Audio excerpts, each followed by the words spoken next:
I am a Chelsea fan. I am a Chelsea fan. We lose together. We rise, we fall together. I am a Chelsea fan. I am a Chelsea fan. We win, we lose together. We rise, we fall together.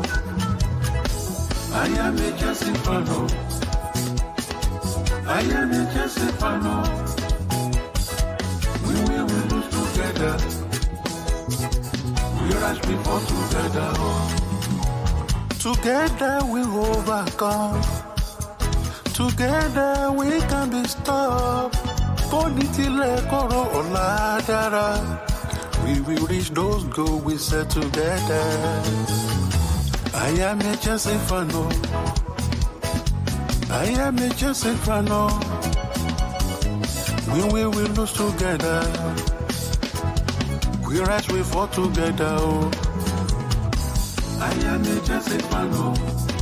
Chelsea fan. I am a Chelsea fan. Chelsea, okay. We lose together. Together we win. We rise, we fall together. I am a Chelsea fan. I am a Chelsea fan. We will lose together. Together we can be strong. We rise, we fall together.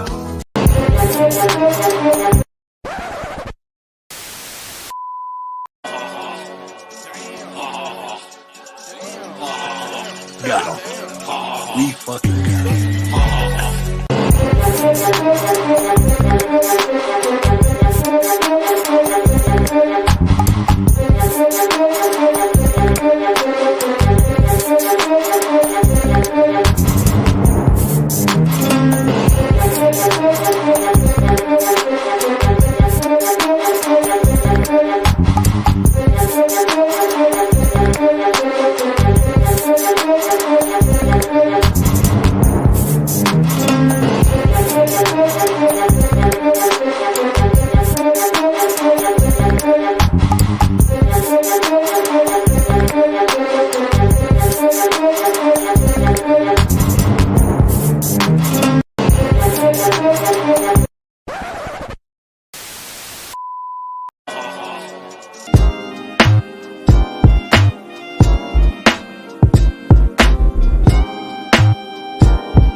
Perfect.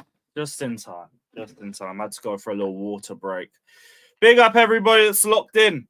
Hit the like button, subscribe, all of that shit. We got plenty to get into from the last 2 days of following everything regarding this football club. Hope everybody enjoyed Soccer Aid. Most goals conceded for a World 11 team in Soccer Aid history. It's all mad. Welcome, Mauricio Pochettino, as always. Big up to everybody. It was good to see Eden Hazard back at the bridge. Didn't manage to get any pictures, sadly. They didn't even turn up to the hotel. What an L. What an L. But a fun day out. Good to be back at the bridge. Not really there as often as I usually am. But yeah, we're not here to talk about Soccer Aid because that was just a hot mess. We're here to talk all things Chelsea. We got Nicholas Jackson news. We got Pedro Lima news. We've got Alvarez's latest press conference. Stuff on Sesko, Olise, Broja, Osimhen. And we got the latest Colwill news. How can I forget that? How can I forget that? The latest on Levi Colwill to Bayern. And also, by the way, there is no Kimmich links. I swear, like, everyone on Back Again was tweeting about Kimmich and everything. We have not had a single link to fucking Kimmich. What are we talking about? Let me not even get into it. Shout out everybody that's in here, though. Big up to Jason. Rip Hazard. I saw Hazard tracking back. Poch really had him doing the dog work. Mad. I've never seen him run back so quickly in my life. Big up to Joseph. Big up to Arthur. I tried. Nobody turned up to the hotel, and they booted us all out for no reason. Oh, well. I don't know, brother. I don't even know why people were talking about, oh, Sky Sports Dutchland said Kimmich is going to Chelsea. Man, get out of here. Get the fuck out of here. But big up, my brother. Big up, bro. Big up to Joey. Big up to both Joeys. Big up to both of you. Tribal, bro. That pitch. That felt like watching Chelsea in 03-04 again. If you know, you know.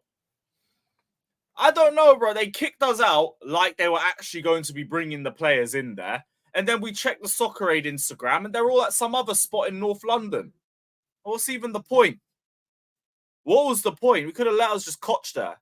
Charge my phone a little bit. I might have been able to do a vlog. Well, honestly, tell a lie. Like, that vlog would have been such cheeks. That match was not worth vlogging at all. Not from the angle I was sat at. Not from the vibe anyway. It would have been demonetized with all the tracks they were trying to play anyway. That DJ, by the way, I hope I never see him again. Awful track selection. Big up to Harrison. Shout out to Super Frank. Come on. Big up to Super Frank. Big up to AK. Big up to AK. Big up to Bush. Big up to Warrior. Big up to Tebe saying, I'm also considering Rihanna if inshallah I make $100 million in the next 5 years. God willing you do, man. God willing you do. Big up to Bobby. I'm all good, brother. Big up, bro. Big up to everybody that's locked in. Don't forget, hit the like button, subscribe, super chat if you want to guarantee your comment gets read out, or if you want to boost the channel as well. And yeah, big up to everybody that's locked in here. Big up to every single last one of you guys. Oh, I forgot to even upload my video on Chelsea Fan TV. Boom. Now there's 2 pieces of content. We've done our work for today. Up the Chelsea. Everything's sorted. So you guys can head over and check that one out later as well. And we will get into all the news. Yeah, rip Usain Bolt. Usain Bolt out injured. Evra came off injured. I saw Hazard struggling to even run by the end of the match. And Roberto Carlos didn't even make the game. Just 1 week under Mauricio Pochettino. It's all chaos. Injuries. We didn't beat the England 11 because of injuries. It's crazy. It's crazy, man. Yeah, at least Hazard survived. Just. I saw him drop to the ground in the 90th minute and I thought, oh no. Oh no. Another one's bit the dust. I don't think there was any injuries for the England team, though. That game was absolutely hilarious for any Poch outer. It was like, yep, all the PTSD is back.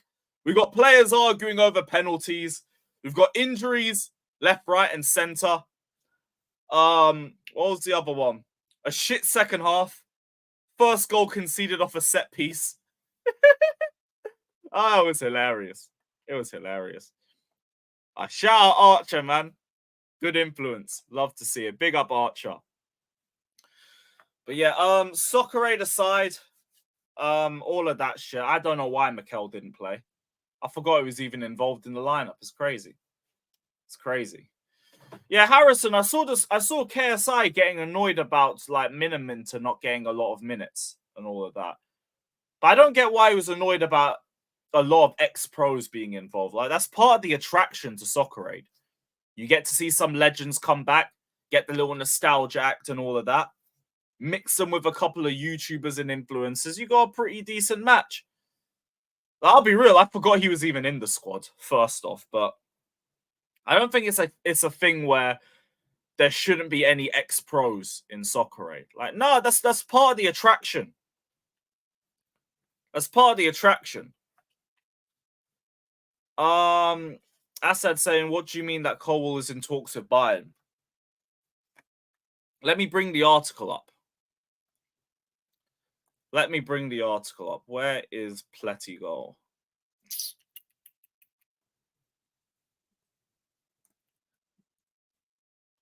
I said Lampard wouldn't bring him on early. Yo, Lampard and game management. Like, come on. What did we expect from Lampard or Pochettino? It's crazy. YouTubers have become entitled with their charity games. No middle-aged people want to watch YouTubers. I wouldn't say they don't, but they're not the priority. They're not the guys that people are paying money to go and watch. They're paying money to go and watch the legends. Like 99% of the entire crowd there was there to see Hazard back at the bridge. Man weren't there for the YouTubers and the influence. And I understand that. You're going to get some fans in there as well, but the main attraction's the players. Like, if you're one of the YouTubers or the influence in there, you got to play your position, innit? You're not that guy. You're one of the guys. You ain't that guy. And, like, it's fine.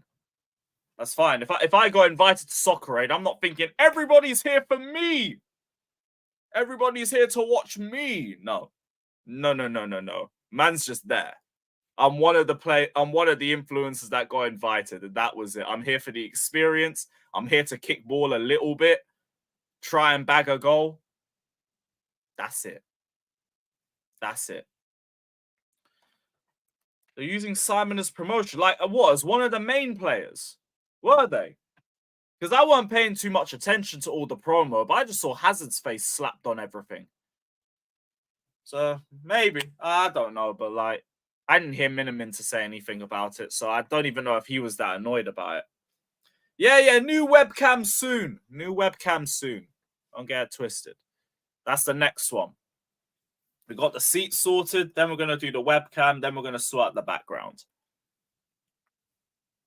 Minimin to playing is just unfair. Let scrubs like Joe Cole and Wilshere have a kick about. Hey, bro, respect Joe Cole, man. Respect Joe Cole. What are we doing? Shout out Joe Cole, man. Wilshere, yeah, he can hold that. Even if he did do up Petr Cech with one of the goals. Assad, brother. That was fucking YouTube heritage, man. I cannot wait for that Never a Foul barbecue. Because Don will be there and Egal will be there. And it's going to be fucking hilarious. It's going to be insane, man. I don't know how it got so over the top.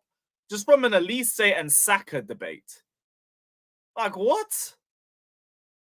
How you get that like, riled up over Olise and Saka? I ain't going to play it because I'm sure you guys have all seen it by now. But, I mean, come on, man. What are we doing? I don't know if that's all been built up from some other shit. But man, they went from 0 to 100 like that. Just like that. Egal, yeah, he defo took it personal, but something must have happened before that stream.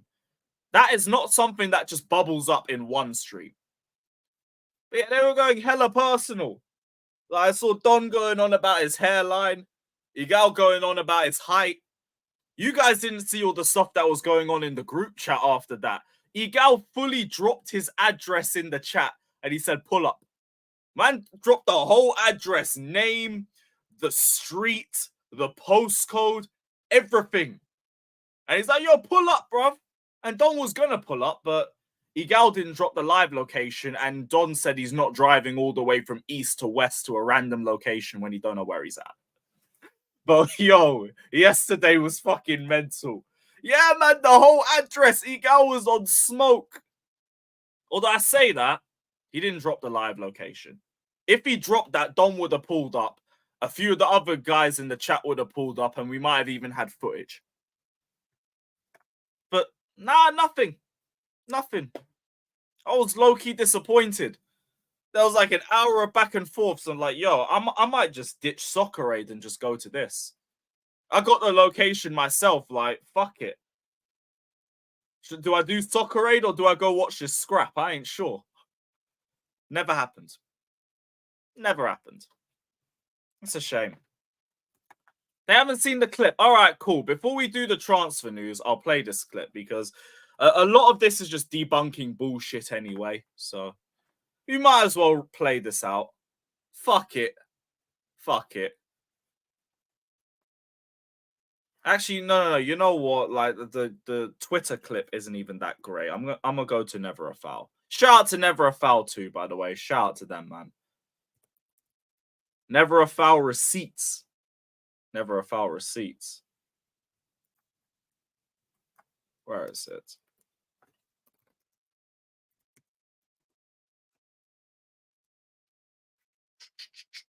No, I didn't have this one loaded. Where does it start from?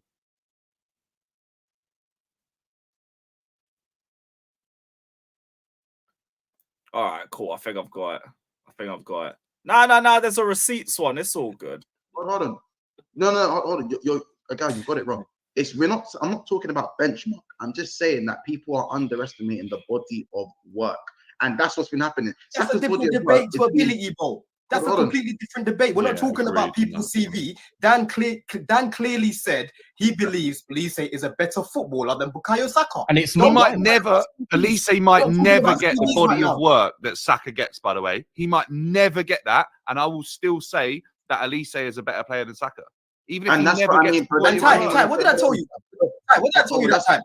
Ty, now you're seeing it, Ty. Hold on once. Now you're seeing it, Ty. What did I tell you that time when I came to the studio, before we did the show? And I told you how these lot overrate him, and how they're touchy about their boy, right? Egal, let me ask you a question. Is Bukayo Saka world class? Just yes or no? I don't think I have to answer any of your questions, bro. Make your point. No. I'm Let's do the city vlog. I'm not giving you no world class, yes or no, bro? This is like the boardroom at Apprentice. Is he world class? Yes or no? Tell me, what do you think? No, I don't think he's world class. I'm asking you because you're saying that it's disrespectful to compare him to the likes of Olise, as if Olise is any guy that we just found on the road, bro. No. Honda Civic. Honda Civic. What it is, Egal, I think you don't actually watch this guy. That's what I think it is. You're showing your ball knowledge right now, Because I don't think they show Olise the way you are, crazy, man. It's just. I feel like that's what triggered Egal, by the way. I think that's what got to him. Crazy, bro. I can't believe what you're even saying about Olise, because he plays for Palace, and then for you to say that he's not consistent, is crazy, bro. It is crazy because before Glasner even came in, he was cooking with this season before Glasner came in, and then he got injured. You know what I'm saying? I said there's more to this, so you want me to get the official? All right, fine. So where is it? Oh. We got time. I don't have to be live. Fucking ads, bruv. Get in the bin. Rep him Tottenham and just consensus of a whole football, and then obviously This is the wrong one. It's not even that. Where is it? He said Olise and Saka. Olise is now linked to Man. My point isn't Olise's world class. You're talking about him as if he's told you. I don't need to tell you the same thing. That's told you the same thing.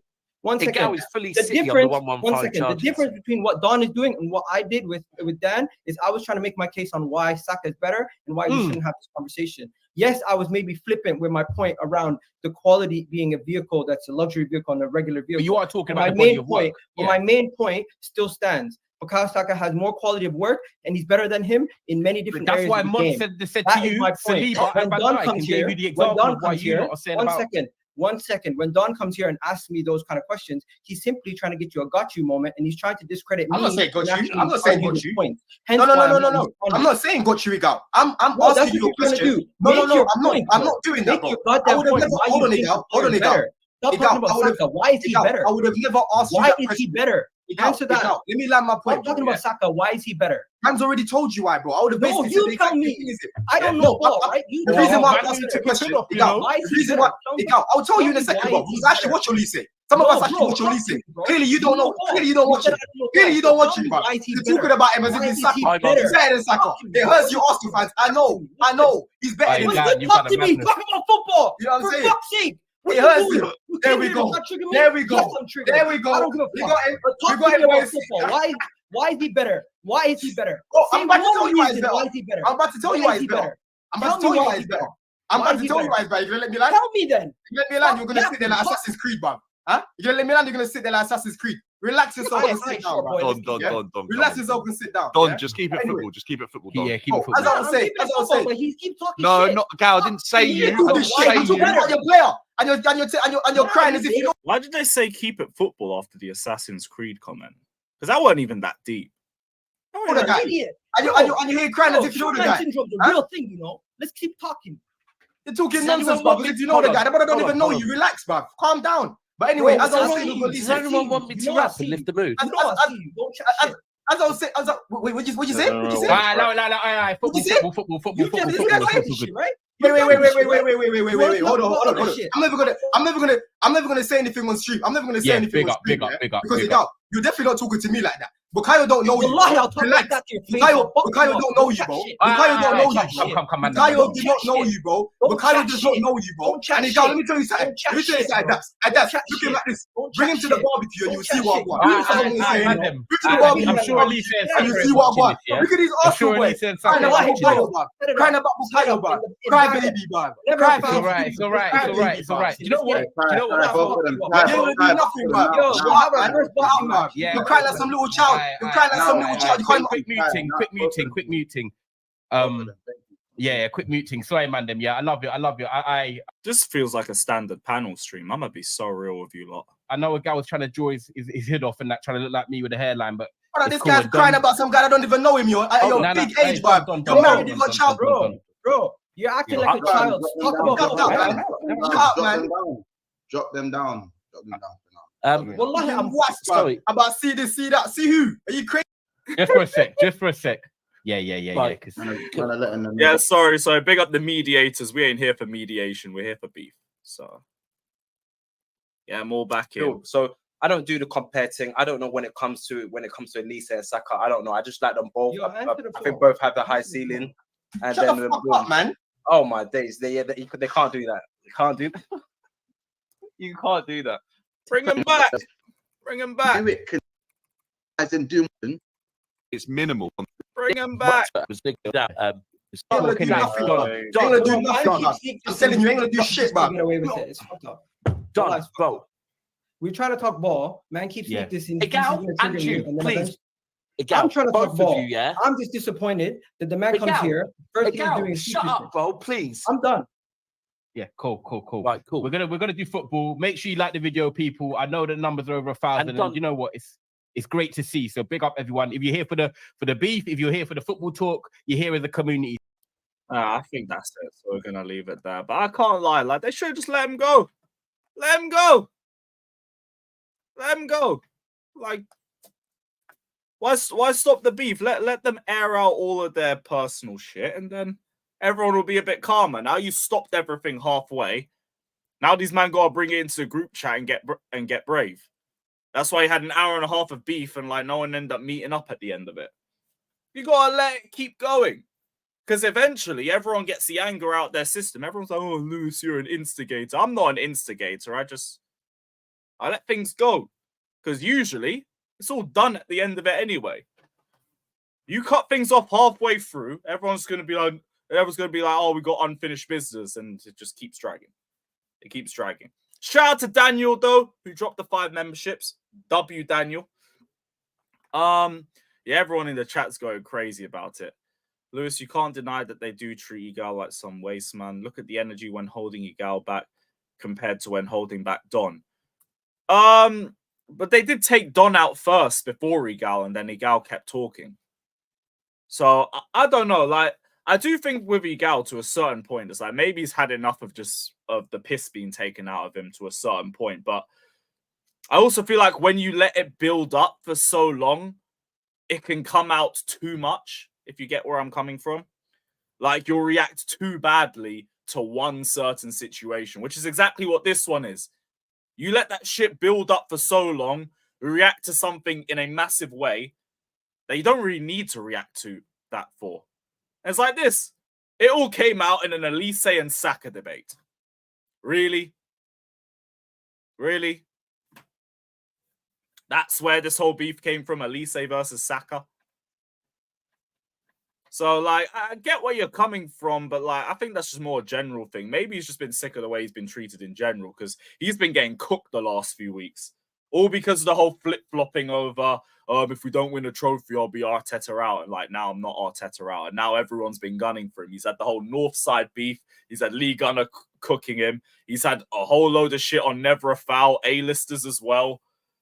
And it's all just bubbled up and came out in a fucking Olise Saka debate. It's ridiculous. It's fucking ridiculous. But that's why you let things go. When people are beefing, don't get in the way. Don't get in the way. Just let people get their shit out. And yeah, usually they're calmer at the end of it. Even if you get cooked or you don't, like, you've let it all play out. So it's not just instigation on here. It's not just me sitting back and being lazy. Even though it might be to a point. It might be to a point. But yeah, big up to everybody. Shout out A. Soliman, gifted another 5 memberships. W.A. Soliman and W. Daniel in the chat. Big up to you lot. And yeah. Combined 11 aside as well. I completely forgot about that one. That's a deserved cooking. That's a completely deserved cooking. That's the thing. Egal just got to be on business a lot more than that, innit? It's just that came completely out of nowhere. That one came completely out of nowhere. Yeah, that's crazy. Did Fata give out memberships as well? Oh, Fata got a gifted membership. All right, cool. Yeah, me and Don have been trying to pattern a stream for ages on his channel. It's just I'm never free. I'm never free. Like, Poch ends up getting sacked, or I'm busy for the whole weekend, or God knows. God knows. But big up to Zare Talks. There you are. Saying, I don't see us taking Colwill because of Jonathan Tah, so I'm guessing you're a Bayern fan. I don't think you guys are getting Colwill anyway. I never thought that was going to be the case. We'll get into this Colwill situation anyway, because we've managed to go nearly half an hour without even talking about transfer news. But yeah, Levi Colwill to Bayern Munich. Colwill to Bayern. So the exclusive is that Bayern are seriously considering a transfer of Levi Colwill. The 21-year-old centre-back from Chelsea has been on Bayern's list for a long time. It is a move from Jonathan. If a move from Jonathan Tah doesn't work out, Colwill is the top alternative for Bayern. It's also possible that he could join in addition to Jonathan Tah. Important for Bayern, he is left-footed. Understand initial talks with Bayern have taken place. So that's where the thing from earlier, I think someone asked about my title, where they said, Colwill in talks with Bayern. Yes, initial talks with Bayern have taken place. Initial talks have taken place. There has been conversations.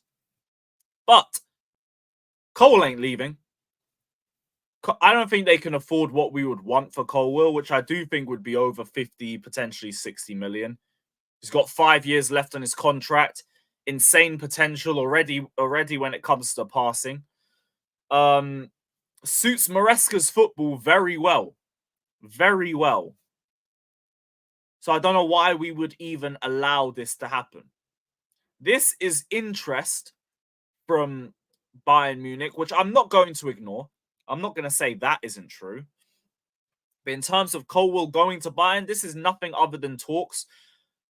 Unless maybe Colwill pushes for this. If Colwill seriously pushes for Bayern Munich to come in for him, then maybe. But if Colwill isn't making any push, he ain't going anyway. HR says, why is Colwill always linked away? It's sus. I don't really think it is. He's got a good profile. He's young. For the English clubs, he's homegrown. He's got good passing. He's got a very good passing range for his position. Age is on his side. Like, I'm not surprised that there is interest, but I don't think that's an indictment on Colwill or anything. I don't think it's got anything to do with that, brother.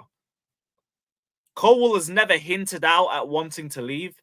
There's been interest from the likes of Liverpool, but like, why would we ever take Liverpool seriously with this? They can't afford what we want for him. Like the rumors were only a bit serious last season when we were talking about whether Colwill was going to re-sign his contract or not. And he's re-signed. So, yeah, he ain't going anywhere. He ain't going anywhere. This is a nice topic to discuss because everything else is a little bit boring from a transfer perspective. This is a bit out of left field. Oh, could he go? Could he leave? Could he go to Bayern? But no, he ain't going to go to Bayern. He's going to be an important part of Maresca's system. Suits his style of play very well. Why would we let him go? The only thing that could change this is if Colwill said, I want to leave. And if Colwill wanted to leave, why the hell did you sign a contract a year ago? Why? What a dumb decision that was. Colwill was open to Liverpool and Brighton, but that was before he re-signed. Ever since he's re-signed, done. Brighton have disappeared. Liverpool have had faint links, but they're laughable links. Nothing serious. This is the most serious link that we've had. And even then, I'm only taking this slightly more seriously because number one, this team's out of England. And number two is Bayern. Like, Bayern have got pull about them as well. So maybe that would be a bit more tempting towards him. I was going to say potentially if they want a centre-back, maybe they come back in for Chalobah, but I do see the article saying important is that he's left-footed, and Chalobah's not left-footed. So I don't see anything happening with this one. I don't see anything happening. Colwill will stay. And, okay, has my thing stopped lagging? Thank God. And that is the end of that one. That is the end of that one. Yeah, come on. I ain't going to take the mick. I ain't going to be like, oh, he wouldn't join you scrubs. No. Bayern Munich have got pull about them. Bayern Munich will provide immediate competition for the Bundesliga and for the Champions League. Like, I would understand if he was interested in the move. I just don't really think he is. Because you signed a year ago. You got a manager that suits the way you play. Why? It would make no sense. No sense. Heard you linked to Upper Meccano. No. We are linked with him, but no. We're not doing it. We're not doing it. Get in the bin. I refuse to listen to these rumors. Don't you lot need a right-footed... don't you lot need a left-footed centre-back anyway? There you go. He wants a pay rise, maybe? But again, he just signed. He just signed a year ago. Why are you asking for another pay rise? Like, what the fuck? Also, this background's weird. Although, I actually didn't mind that. No, that's fucked. Don't mind that. I might keep it like this. That's not too bad. But yeah, Colwill situation aside, that's not going anywhere. Where are we going to go to next? Olise. Man said upper mistake prone. What a slander name. Man said upper Maguire. I usually go for upper mechanic. But geez. Is he on 100k? Yeah, he don't want no pay rise. You don't want no pay rise. You ain't done anything to get a pay rise either. Like, I know part of the problem's been Poch playing you at left back, but same way, you haven't had a great season. Contract pay rise where? Where are you getting a pay rise? You're not getting no pay rise. Get in the bin. Yeah, Felix Johnson was actually the first to report that he preferred us. And it's now been corroborated by Fabrizio Romano, who said Chelsea are further in the race than Man United at the moment for Olise, but United will look to do a deal once their managerial situation is sorted. Chelsea are really pushing and insisting for Olise. They want to bring as many players as possible before July.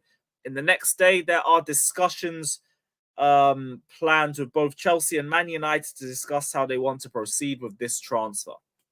Is that a hint that the managerial situation might be sorted soon? Might be, but we have a really good opportunity right now to get Olise. And I need to see us take full advantage of that because we're not doing it yet. Right now, we can offer a project We can offer a manager that will specifically tell Olise what his plans are for him. Plus, we also have London. We also have the stuff of his brother being in the academy, where we can be like, hey, do you want your brother to make it professionally? You better sign for us. You better sign for us. We will rip that contract up in front of your eyes, brother. You better bring it. You better bring yourself over here real quick. Real quick. But we need to get this done soon. We know Olise isn't in a rush. He could easily stay there for another year, and he's not too fussed about it.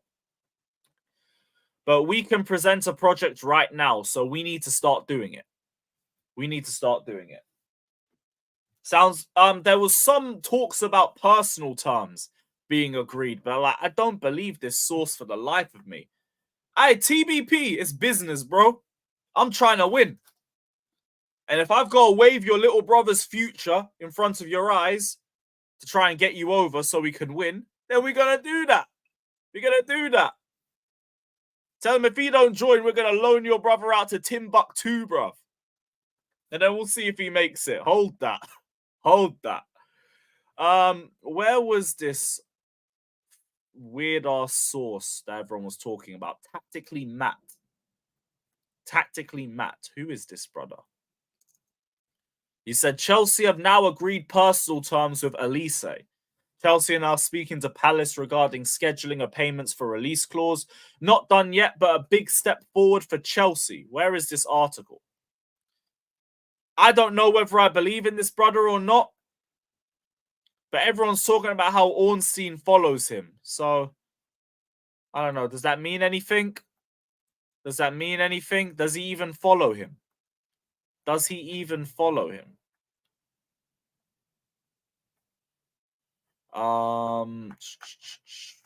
Does he even follow him? I am not scrolling through all of that. Okay, so what does the article say? I'll get to this in a little sec.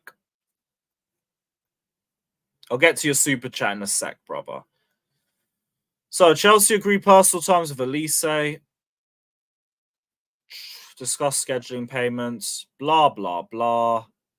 Source has confirmed to Give Me Sport that Chelsea have verbally agreed personal terms with Olise after originally doing so the same last summer. Why are they advertising CBD flowers for? I don't need that shit. It's possible that another club enters the race. I want my THC, bro, dickhead. Possible that another club enters the race and beats Chelsea to the signing of Olise. United still keen. Red Devils could present an offer on the table. Nothing has been officially signed by Olise, who's been described as sensational. This is waffle. This is all waffle. But cool. If we hear that personal terms are agreed from an Ornstein or anybody else, then I might start taking Tactically Matt seriously. Until then, who is this brother? Who is this guy? Big up to Ilya saying Chelsea have proven if a player deserves a raise, they give it to him. They gave Palmer a pay raise. Exactly. Colwill, if you're good enough, you'll get your raise. But we don't even need to talk like Colwill's asking for more money.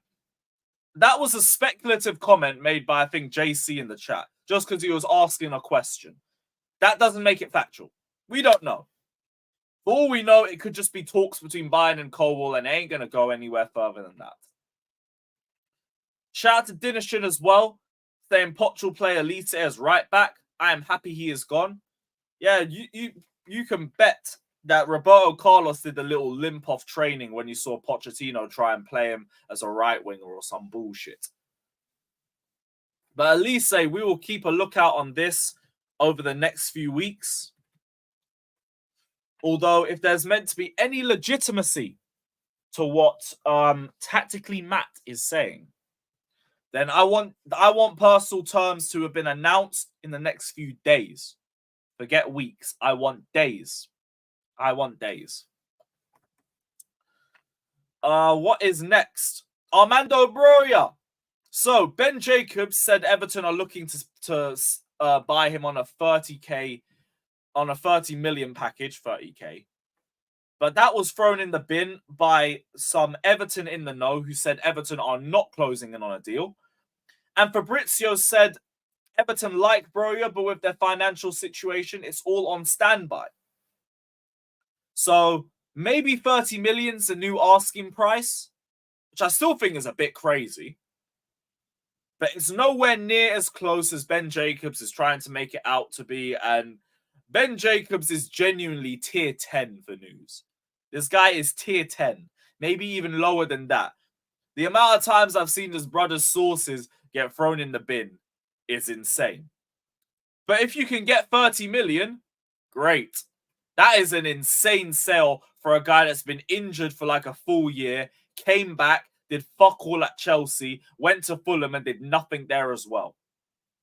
If we can get 30 million for him, fairs. Me personally, I'd take 20 million and run. When I heard 50 million in January, I was laughing. Because what are we talking about? 50 million for Broja. The biggest thing I've seen from Broja is people trying to dream a Diego Costa prototype into him. Like, no. Give me 20 million because he's homegrown and all of that. He can be worth 20 million. And get in the bin other than that.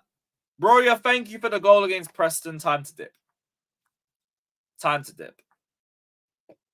What else is everybody saying? Yeah, of course. That's why I said that. That's what I already said. It was speculative. I didn't say that you tried to push a narrative or anything. It was just a question you were asking. Nothing that deep. Yo, Nathan, that would be insane. If we got 30 million from Everton, like I actually couldn't even put it past these owners. They got 60 million for that donkey up at Arsenal and 55 million for Mount. They could get 30 million for Broja. But I'd have to see that first. Who's next? Sesko. Alex Goldberg said Arsenal like Sesko, but he's not their first choice. Chelsea are pushing harder. Which is a bit surprising, if that's the case. Because Arsenal should be the one that offers him more, if anything. They're likely to offer him more money. We can't offer immediate contention for major honours. Arsenal can, even though they won't win anything. They got London as well. I'm surprised we're the ones pushing harder for him. And if that's the case, who are Arsenal pushing harder for? There's no way they can afford Osimhen.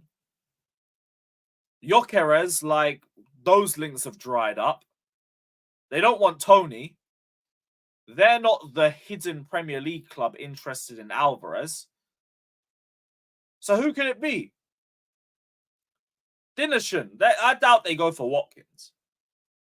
I doubt Watkins even leaves. Why would he want to leave? So on the whole Sesko situation, I'm surprised we're the ones pushing harder for him. But I mean, there are seven different clubs that have offered stuff to Sesko. So it remains to be seen. Yeah, Fabrizio said he'll make his decision very soon, but I take that as Fabrizio not having a clue. Because we've seen enough times with like the whole Declan Rice situation, the Caicedo situation, Erling Haaland to Chelsea. We've seen that when Fabrizio don't know anything, he will just waffle. He will just say the same thing every single day. Very soon, monitoring, pending, in time, all that bullshit, all that bollocks. So in my opinion, Fabrizio hasn't got any new news. He hasn't got anything new to report to us.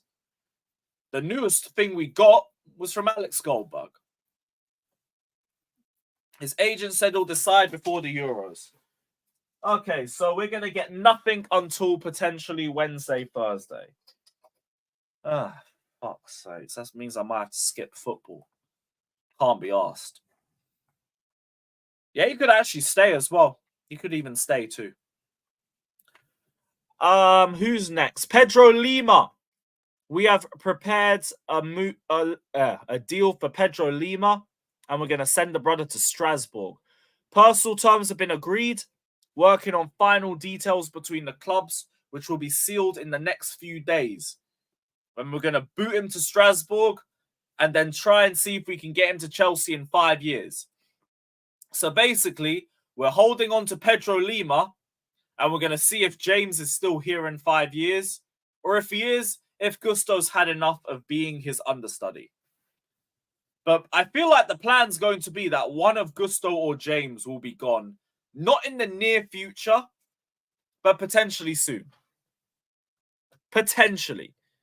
Because James might just get more injuries and we might just say, yep, we've had enough. We've had enough. Madrid, do you need a right back? Do you need a right back still? I promise you he's still fit and fine and all of that.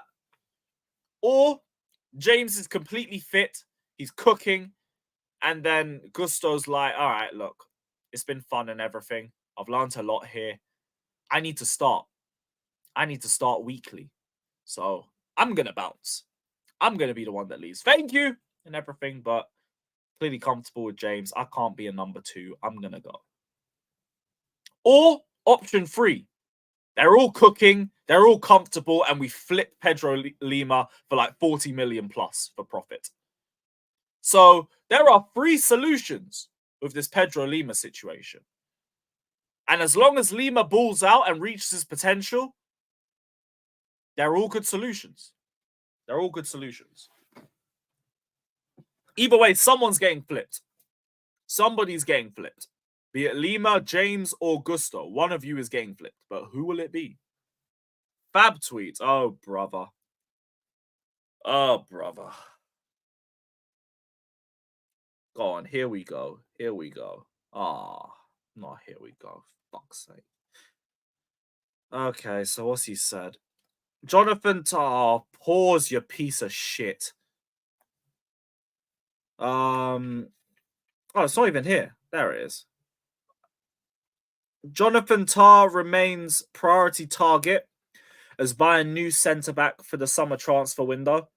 In case he leaves Leverkusen, Bayern is his favourite option as next destination, even more than the Prem clubs. Bro, really likes Germany. Fair play. Club-to-club talks to follow soon. So, I'm guessing Tar has spoken to Bayern. Calm. So, Tar's spoken to Bayern, but we did see from the Plettergol article that they could potentially go for both. Yeah, Prize, you saw that as well. They want to add Colwill too, potentially. But you're not getting him. You're not getting him. And yeah, Abdimas, facts. You think Colwill's going to go to sit on their bench? Think he's going to go to sit on their bench? When you could potentially start for the Gargantuan Blues. Come on, man. That ain't going to happen. That is not going to happen. But hey, Tar to Leverkusen, you do your thing. Don't care. Don't care. Hell, might mean Trev stays. Might mean we get to keep Big Trev. Big up to Anthony Lafleur. Big up, my guy. Always appreciate your donations to the channel. Big up, brother. Saying, big up, Lewis. I know my club is considering trying to go for Broja as a backup to Xerxes at Milan. So he might be helping you guys out, if not Everton. I hear that. You guys have been linked with him too. You guys, I don't think are going to pay what we want for him. Because I'm sorry, brother. I don't mean to be disrespectful. But Italian clubs have a annoying habit of undervaluing players. And if we're looking for 30 million for him, you guys will probably offer like 12 million or some crap.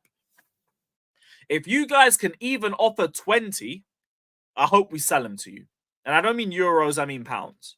If you guys can offer 20 million pounds, go for it. Go for it. I got no problems with that one. But I don't think you're going to offer what we want for him. So I don't think he's going to go. I don't think he's going to go. Do I think you should offer that money as well? part of me doesn't even think like Milan or most Italian clubs in general will like have the resources to spend 20, 30 million on a backup.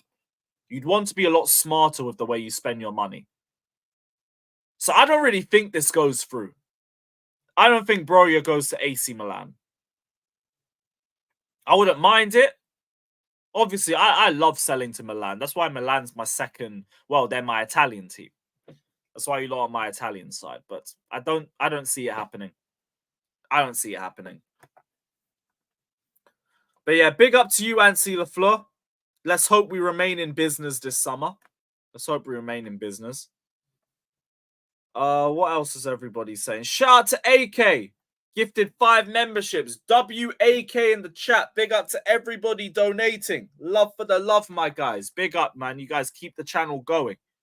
You guys keep the channel going. And big up to JC as well, joining the membership.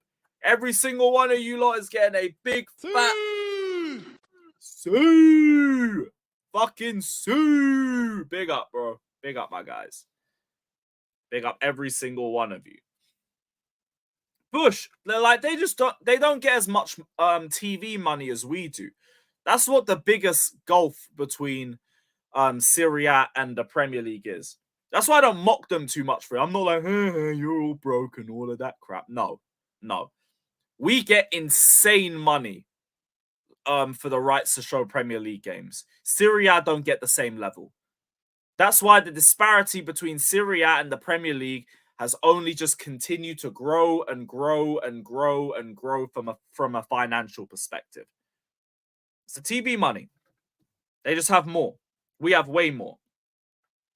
Yeah, it's competitive, but it's just not as attractive, I guess. It's still not as attractive. That's why they don't get as much money. We will get like hundreds of millions just off TV money, and that's per club. It's not the same with the Italian league. It's a lot lower. It's a lot lower. What is next? What is next?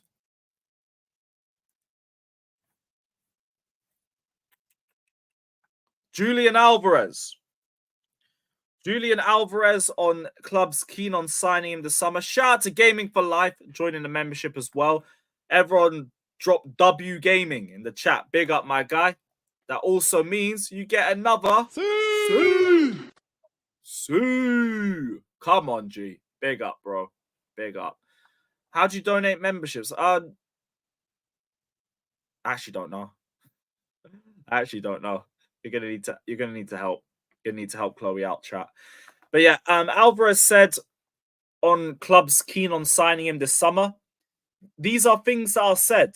I am calm. I'm comfortable. I'm happy at Man City. We will see what happens. Which sounds like he's just trying to be respectful. It don't really mean too much. It don't really mean a lot. Like, he's not said that he's not leaving or he's refusing to leave. But he's also said he's happy here. He's saying he's comfortable. And yeah, that's about it. He isn't unhappy at Manchester City. But I don't think it completely writes off any chance of him leaving. I think he's handled that question very well. I think he's handled it really well. So again, remains to be seen what happens with Alvarez. I don't think there's going to be a lot of updates until Argentina get eliminated from Copa America. But as it stands, comfortable and happy at Manchester City.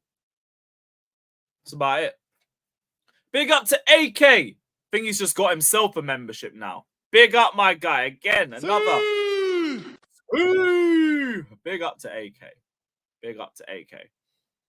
Yeah, that's all it is. He just handled it professionally. Fabrizio, new video. Oh, someone's got to get me just some quotes. Can't be asked to wade through his shit. Has anything been said?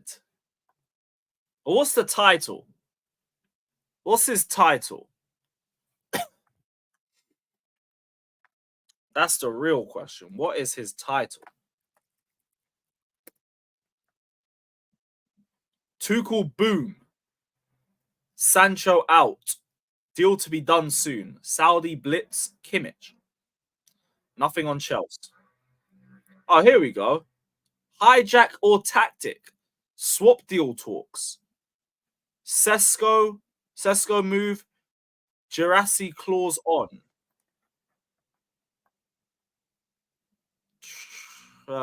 There's nothing really in there. I said, look at Sam's A-listers title. Oh, let me see. Is there any timestamps on here? Yeah, no, there isn't. I can't be asked to wade through that. I cannot be bothered. Saka versus Olise. Sam he is not serious, bruv. He is not serious. Hell, I got half a mind to say I can't make it. I can't make it. Maybe we need to get Don to take over A-listers for me today. I'm beginning my rehabilitation program, so I don't know if I can make A-listers. Don't know if I can make A-listers. It's all mad. Nicholas Jackson is injured, by the way. He's got a serious sprain of the ankle, which hopefully doesn't mean he misses the start of the season. I saw a few people talking about 2 to 3 months potentially for a sprain. And if that's the case, we might need a striker quicker than we originally thought, because if he can't play for about 3 months, that's going to impact his sharpness for the start of the season. We can't be doing that. So we need to see how serious this Jackson injury situation is. But if it is that bad, we're going to have to get a striker in ASAP. Yeah, if he does miss preseason, what are we going to do? David up top. We're going to do David Washington up top. No, Colwill ain't going. Colwill ain't going. Big up, Sean. Like, there's links. There's been talks. We ain't selling Colwill. We ain't selling Colwill, so he won't go anywhere. Lee Gunner emergency stream for Dominic Solanke links. Oh, brother. What, are they linked to Solanke now?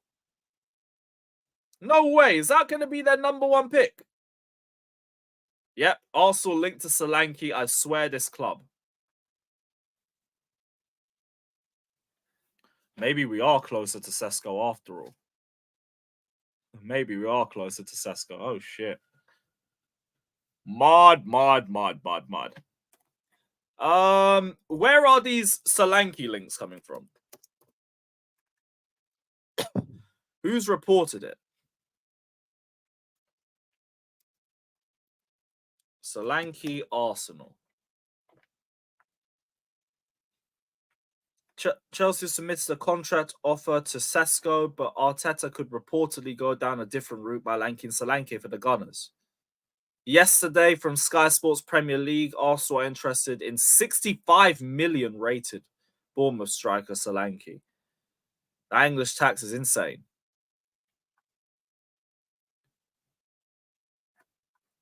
I think those are the only links. Those are the only links. Faz. It'll be Nkunku up top.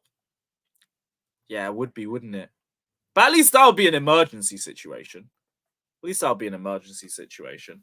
Big up to AK. Shout out AK, my G. Big up, bro. Saying, I'm happy that Olise is going to a better club.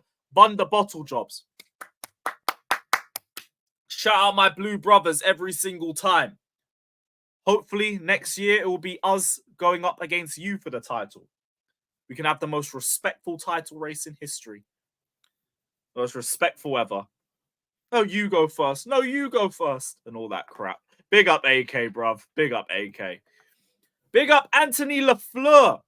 Saying the dinosaur at the top of the Italian Football Federation. Also, thank you again for the generous donation. Big up, brother. Big up AK. Big up to everybody that's locked in and everybody that's been donating as well. You man, keep the channel going. Big up to Anthony saying the dinosaur at the top of the Italian Football Federation and Lega Serie A have failed to help their clubs financially, and they have struggled with marketing the league in a way to attract better TV deals. They've struggled with marketing the league in a way to attract better TV deals. What have they failed to do from a marketing perspective? That's what I've wanted to know. And in terms of helping their clubs financially, have they been like hoarding a lot of the TV incomings in general, for example? Because if that's the case, then I can understand why you lot have been struggling.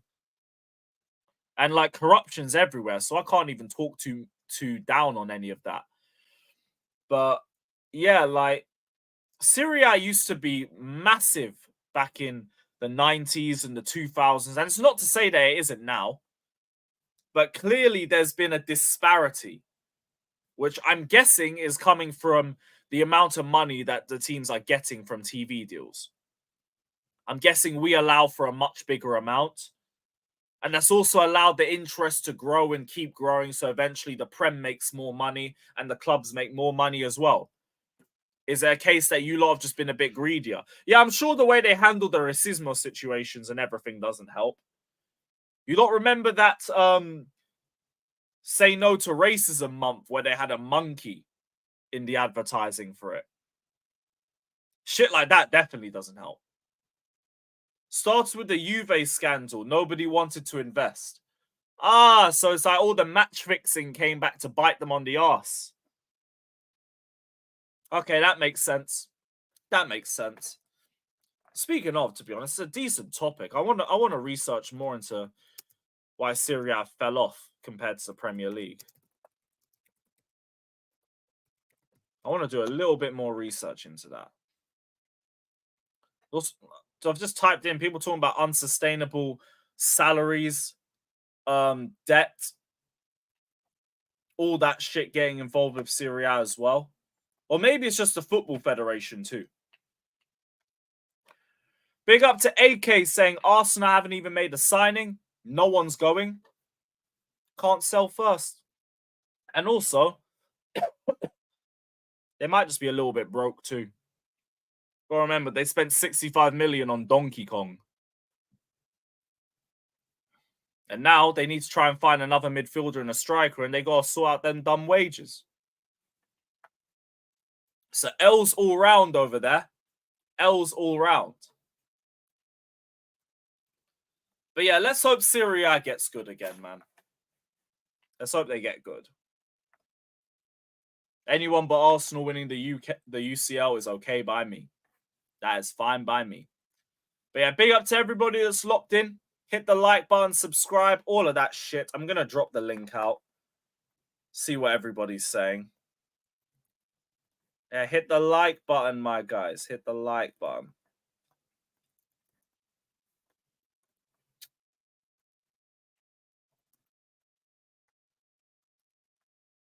Also, Shameless will be back on Thursday. It was meant to be today, but I hadn't gone through the transfer news in a few days. So I thought, let me do a Chelsea stream. Let me do a little Chelsea stream. And we even spent half of it just reacting to Egal and Don. Football YouTube editage, that one. Fucking editage.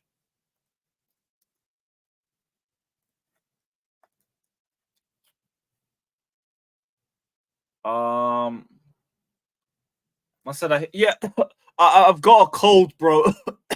I think you need to get Don on in replacement. I have a cold. I have a cold. You're gonna need to get Don on. You're gonna need to get Don on. I'll be watching though. I'll be watching. I promise. I'll be watching. Where's the rest of the guys?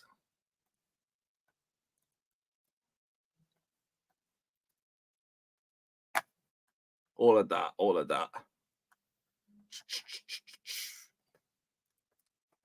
Just need to send out to the Insta guys, and then we will be ready to go.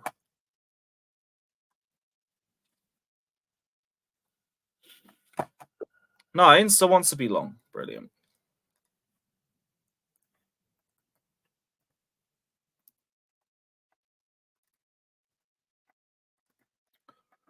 I really gotta just make an Insta group chat too. It'll make things so much fucking easier. Nearly done though, guys. Nearly done.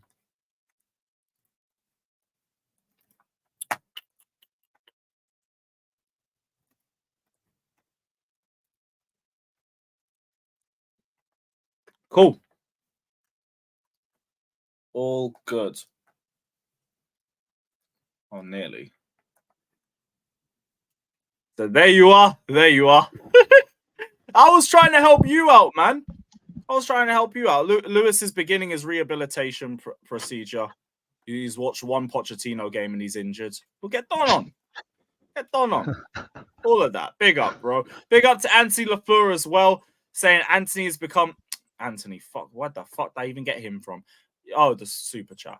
Italy has become one of those countries in Europe that's hard to do business in because of the amount of red tape that you have to jump through. Red tape? What am I missing? Like, controversial shit or what? Let me know, brother. Let me know. I say 11's too late for Don. All right, cool. I'll be fit. I'll be ready. But yeah, big up everybody. Anyone worried about Levi Colwill to Bayern? No. Not really, no. Nice. Yeah, not especially. Like, it depends what they bid at the end of the day. I'm not really worried about it on either way, if he leaves or if he goes. Just not worried about it. I'm extremely worried if he leaves. I'll be completely honest. Not really worried about it. I mean, if he leaves, Scott, you got to think about it this way. If he leaves, he's going for like 80 million. Oh yeah, true. My issue is not with the money. My issue with who we replace him with, and the fact that as much as I still think he's a good defender, none of us can deny that there were a million question marks coming off last season around Badiashile. Those haven't gone away despite Poch leaving. I still think he's a good centre back, and I still think he's way better than what we saw. But those question marks are still there, and then we need to replace him. And I'll be completely honest, I don't trust this ownership group or the directors to replace him with someone of the same quality right now. Like, we might go and get like some guy who could be as good in 2 years. That's cool. That means we're banking on Badiashile being the guy. In that I don't think that's necessarily true, but I know a couple options off the top of my head that you can go and get there, left-footed center backs. Yeah, better around his age profile. I'm just surprised they're going in for him. It's like the most expensive option that you can go for, pretty much. Yeah, probably just really rate his potential. It really is. It's like the most expensive option that Bayern could go for. Like, you could literally go get the left-footed center back at Everton. That's at least going to be 10 to 15 million less than what we're selling him for. They're financially bad though. In Italian. No, they're not. Oh, we're talking about Italy. Italy, yeah. That's all about. Shout out to everyone in the chat who's updated. I think the thing is people are making these links in the sense that people think that we need to sell for some reason. Like that Lukaku bid that they put in is like they acted like it's like they thought that we absolutely needed to get rid of this guy for anything just to get our books evened. And now that everybody knows that our books evened, they have to actually pay us what people are worth. They don't really have the option. They'll just fucking lowball us. Big up to Steve for the redirect. Shout out, my guys. How much would you guys be looking for if, like, let's say worst case scenario, buying 80 million? Yeah, around 80 million. The lowest I take is 60. The lowest. 65. I wouldn't take anything close to 60. It'd have to be like 70 plus add-ons. Yeah. And Scott, you guys think about what the market's like right now, right? This is the way that I think about it. What is Everton selling Branthwaite for? Depends who to. That's the thing. It all depends on who to. Like, I think Still to a Premier League club like 60. To a team like Bayern, like around 45, maybe 50. Nah, they quoted Manchester United 70. Yeah, that's what I said. To a Premier League club, it'll be like double. It depends. That's why I say if this was to a Premier League club, like if Liverpool came in, I'm saying 80 straight up. But it's Bayern, so it's like I don't give a fuck if it's Bayern. It's 80. Don't give a fuck if it's Bayern. It's 80 million. If it's Bayern or if it's Manchester City or Liverpool, it's fucking 80 million. That's why I said I don't care if he leaves or if he goes, because for 80 million, it's worth it. Why would you go to Bayern though? He'd start. right now. Yeah, he's not. I mean, contend for league titles, Champions League, Yeah. everything. Yeah, He'd start right now. Their left centre back options, as far as I'm aware, are Eric Dyer and Kim Min Jae, who have both been shit. They're trying to sell the list. Well, I mean, Dyer's been good, but it's Dyer and Kim Min Jae is shit. The lick's been. There's no longevity with Dyer anyway. The lick's been. What the a lick's group been fall meh. from Like, grace for Kim and Jay. Their best centre back this season was Eric Dyer, and that tells you everything you need to know. Their centre back options are shite. He starts. What a fall from grace from Kim Min Jae. He had that one phenomenal year at Napoli, and then I think kind of like Delict, huh? I think that Napoli team that he was in.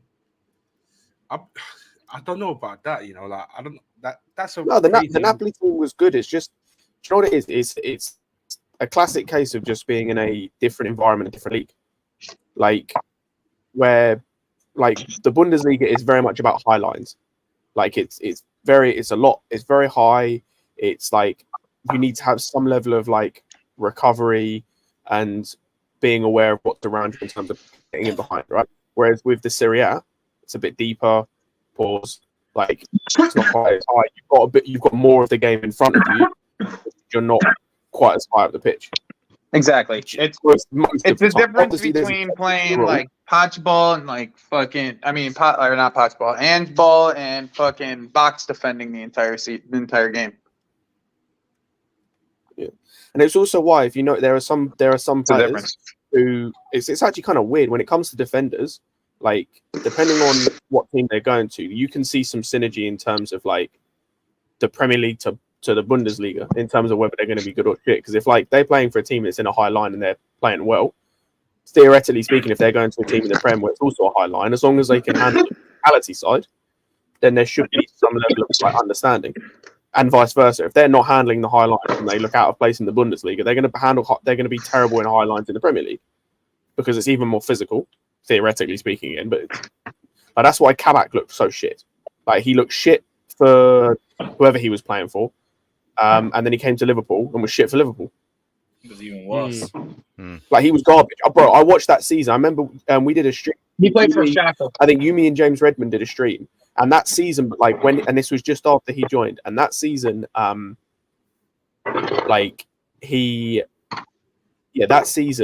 before he joined Liverpool, he'd gotten like, because I think he joined in January, I want to say. At the start of the season, he got like 3 red cards in like 4 games. What? In 4 of the games he played, he gave away like 2 or 3 penalties. And got 2 or 3 red cards and gave away 2 or 3 penalties in those games. I forgot about him. Honestly, I was watching it going, this is the guy they're buying. I was like, yeah, calm. Go ahead, bro. He's a reckless player then. He's a reckless player. Come back of all people. It was horrid. Like, my man got a red card, was suspended for 2 games, came back and got a red card. I was like, what? What am I watching? Come back. I didn't know he's still there. Where is he now? Artem, just to answer this as well, by the way, it would depend on how much he's pushing. Because if he's just interested in Bayern potentially, like I can't really knock him down for that. If he was trying to like cause a big scene, then it would make a bit of a difference for me.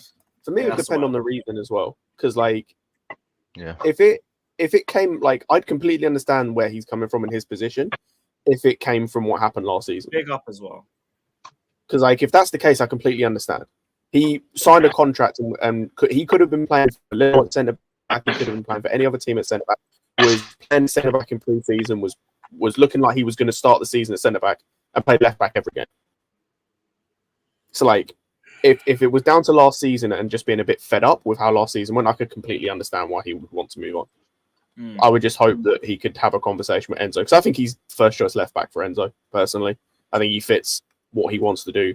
I think he's more mobile than first choice left back. No, centre back, left-sided centre back. Oh yeah.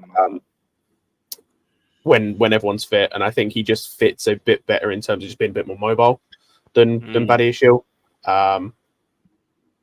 So I think he works a bit better in like with Enzo's high line or what we think he's going to do. But yeah, I said if it's because of last season, I understand. That's the thing. Like, he suits Maresca too much for me to think he'd immediately want to leave right now, or that Chelsea would even allow it to get to this point. I don't think he's been pushing too much because he signed a contract last year. And even last year, there wasn't really like serious links. There was Liverpool who had a bit of interest, Brighton who and De Zerbi wanted to keep him. That was it. And it all died as soon as the contract was extended. So I think it's just interest and nothing more. I don't think you're going to hear anything more past that. Maybe they go for Tar and what's his name, Colwill, but they can't afford the pair of them. So that won't happen either. Essentially, just a non-story. Where's this come out that they can't afford people? No, I'm not even saying they can't. It's more like, will they pay that much money for the pair of them? I think they will. I think they'll pay. We'll probably ask about 70 million for Colwill. I think they'll pay. Scott, where it came from, where it's coming from is they're trying to pay 35 million for Fulham's Paulinho. Yeah, but correct me if I'm wrong. They've agreed a deal. Yeah, they have. I don't know. That's not maybe you're. Oh no! I mean, outside Harry Kane, they don't typically splash too much money, though. That's the kind of thing. Although to be fair as well, they are Harry looking Kane, to but sell yeah, certain players as well. Like Bayern spend, and they're not afraid to spend, and they can afford to spend. This is what's confusing. Like they agree. I just don't think that I just don't think that it's going to happen. That's the only thing. I think I'm making more of an assumption that they wouldn't spend on the pair of them. Yeah. I was gonna say, yeah, it depends on like altogether. Because I think Tar's going to cost them 50 million. I don't think Tar costs them 50 million. What do you think Tar costs them? Like 30.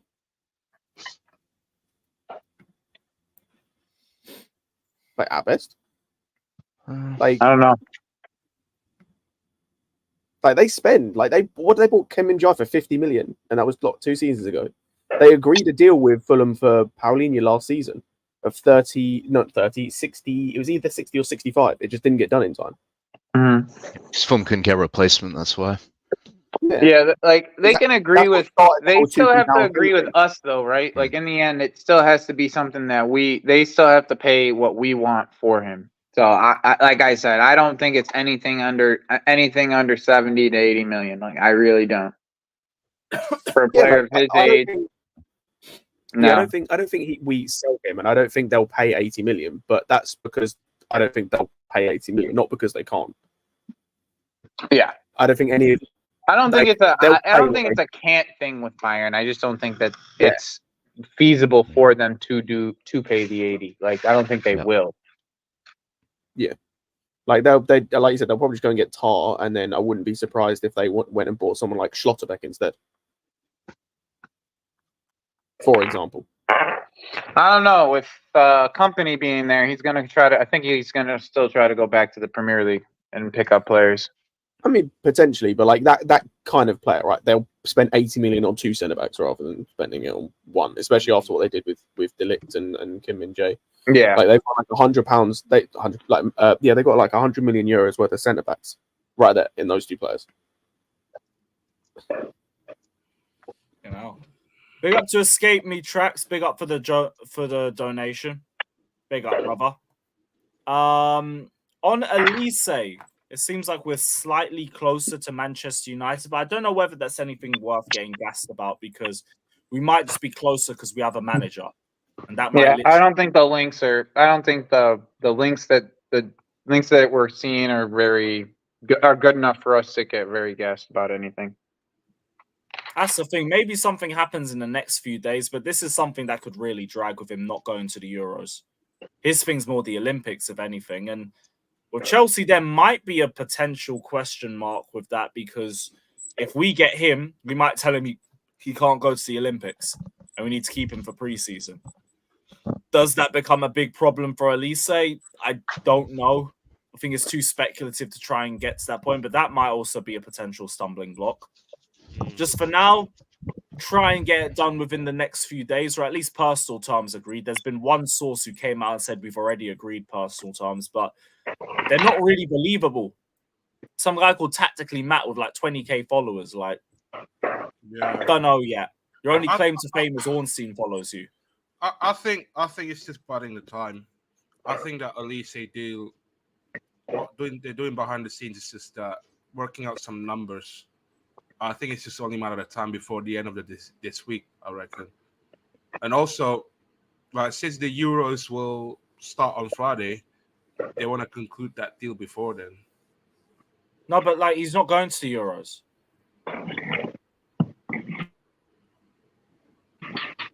Going to the Olympics. The Olympics?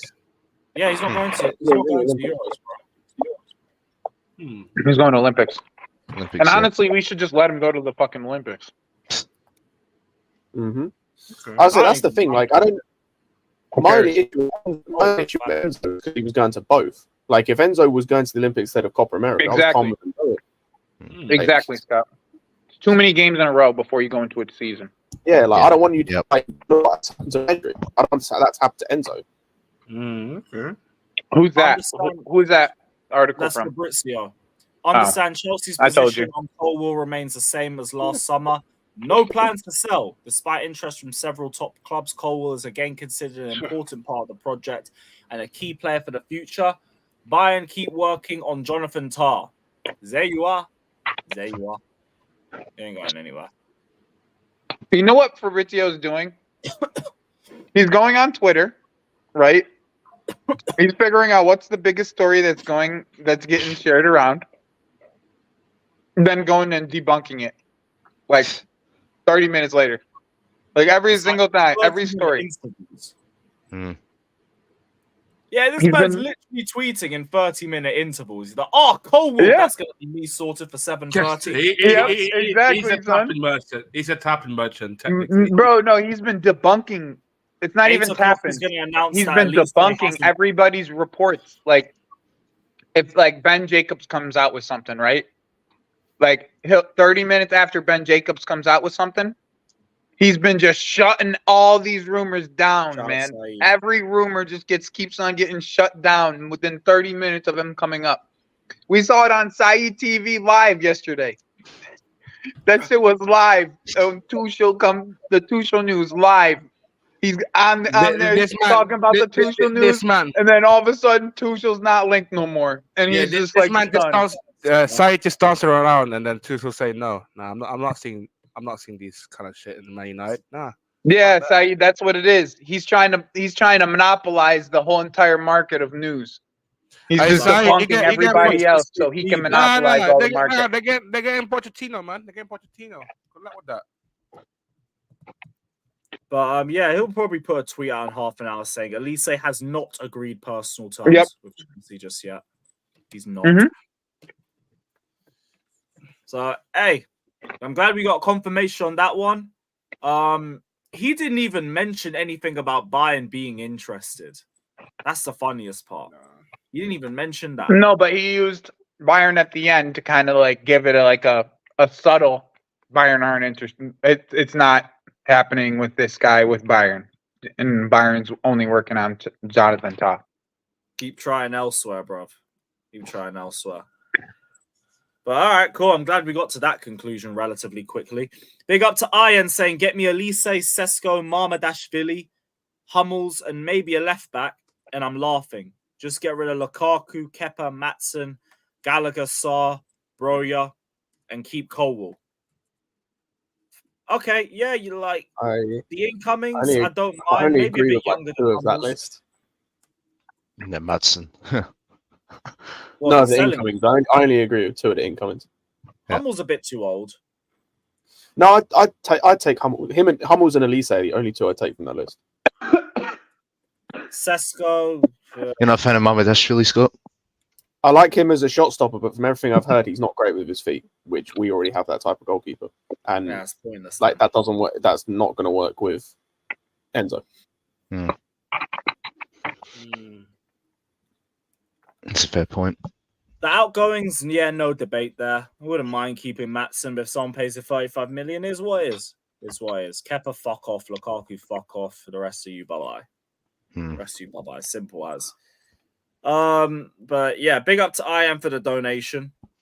It does look like we're a little bit closer than Arsenal to Sesko, but that's only really come from what's his name? From Alex Goldberg.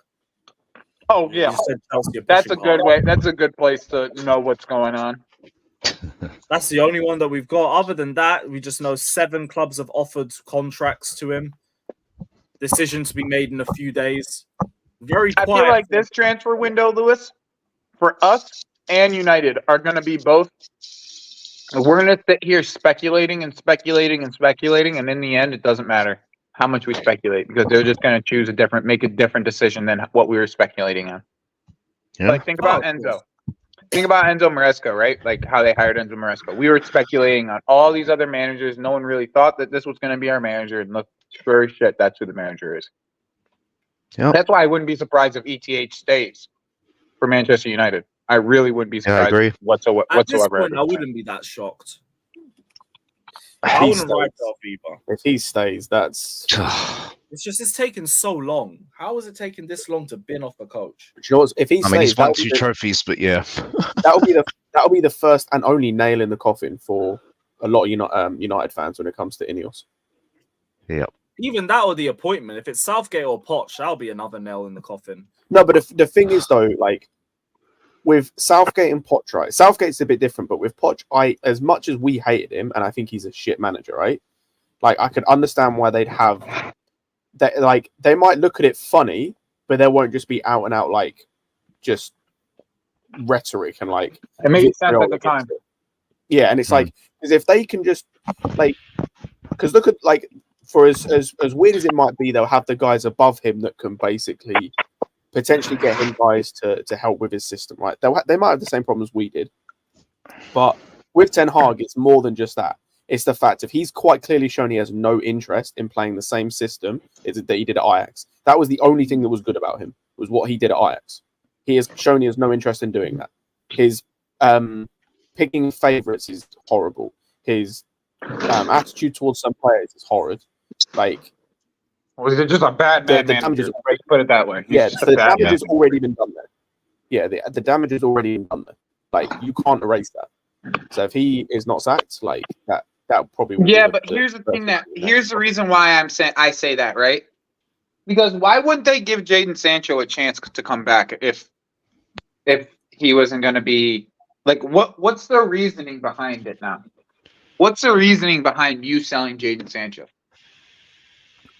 Probably because you think Ten Hag's staying, to be honest. That's my point, bro.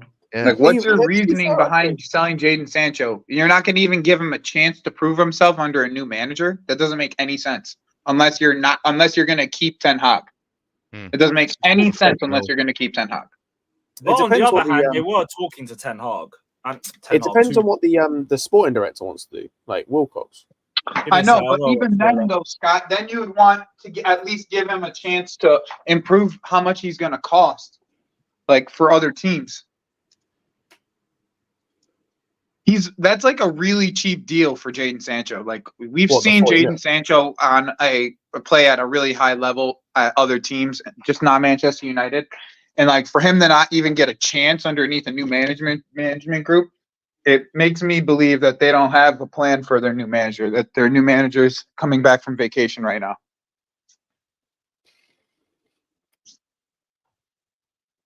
Their manager is just coming back from vacation. Yeah, it definitely looks suspicious, that 40 mil price tag. I'm not going to lie. Mm-hmm. It's weird. Think about it, right? Well, it's probably 40 million specifically for Dortmund. Let's put it real. Let's make it real.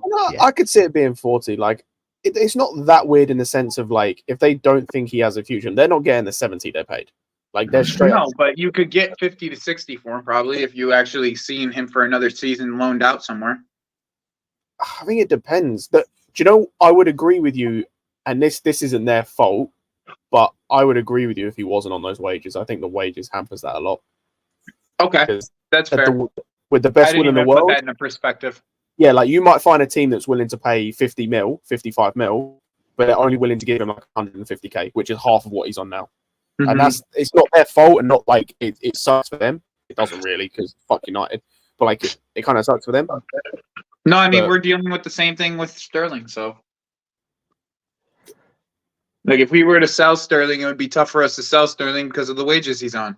Yeah, outside of selling him to another Premier League team or a Saudi team. I just think Sancho would definitely just want to play football, to be honest, right now. I think he would take a pay cut. It depends how big a pay cut. I'll be real. I would take Sancho at this football club. Like that's what I was saying. If you could, I would take a fly. Specifically, we got rid of like Sterling for him to play left-sided, the left side. As long as you could get him on a good wage, like he'd have to cut his wage by at least.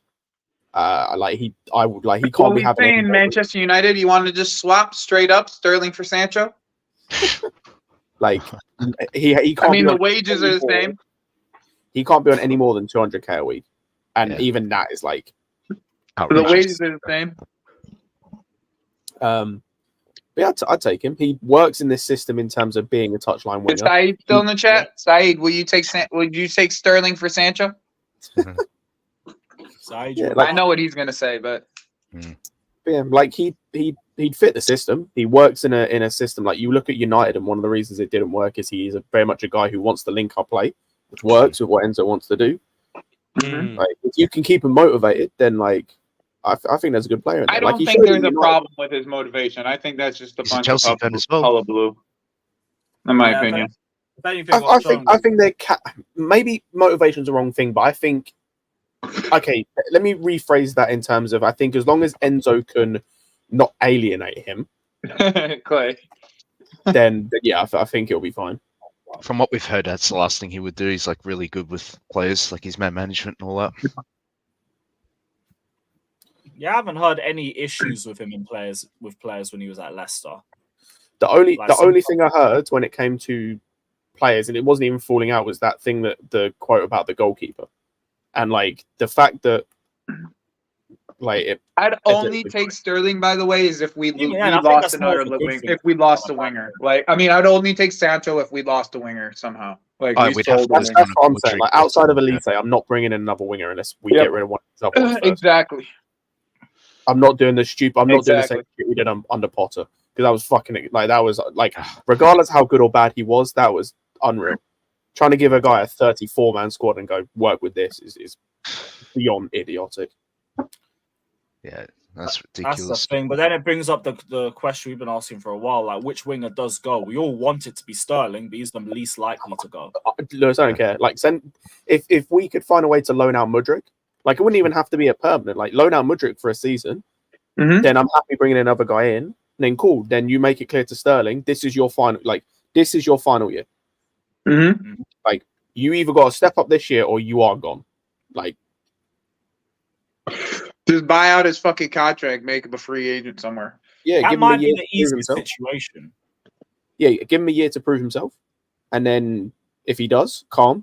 See what happens with Mudryk. If Mudryk ends up having another shit year, write him off. That's 2.5 years of just not being good enough and not showing enough improvement quick enough considering his age. Someone will buy him though with his age though. Yeah, 100%. You'll have to take a loss, but then but someone will buy him. Or if Mudryk shows, and it wouldn't even be that bad of a loss as like people would think, because if after three seasons you're talking like around, if you sold him for around 30 to 40 million, break even. Probably get 30, maybe with a push. Maybe with a push. 30 to 40 million. If you could get 30 million for him.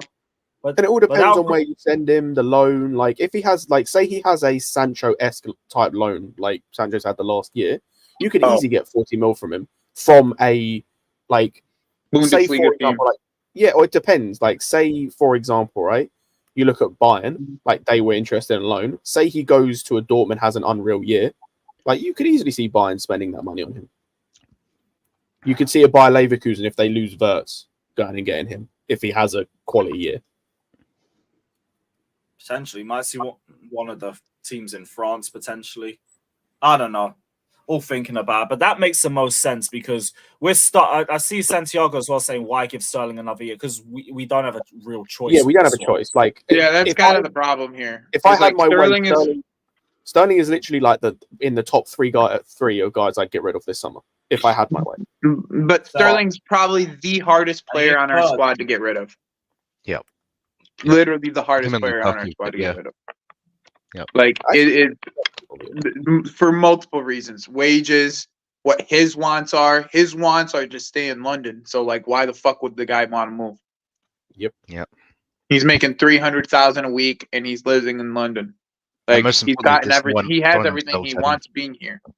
And So he why can't would he get move? those wages anywhere else. He's Yeah. lucky So the he's thing not. is, unless you're willing, and it all depends on the Unless money Saudi. we have. And I'll say it all depends as well on depending on the money we have accessible and things like that. If these guys are it's financially viable to and are willing to just terminate the contract now, cool, do that. But that's like it's going to cost you so much to do that because of his wages. And Here's the thing, right? Like if you can get a loan where we're paying a decent amount of the wages from West Ham, like say we were paying 80% of the wages, right? And you send them to West Ham for a year.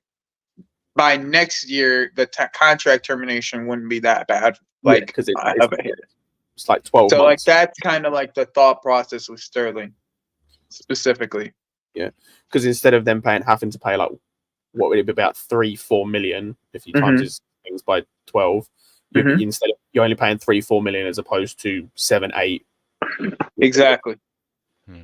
Exactly. So it's like a whole nother year that we're gonna have to wait for Sterling. That I'm assuming if he doesn't turn up under Enzo Maresca, of course, there's the possibility that he wants to play.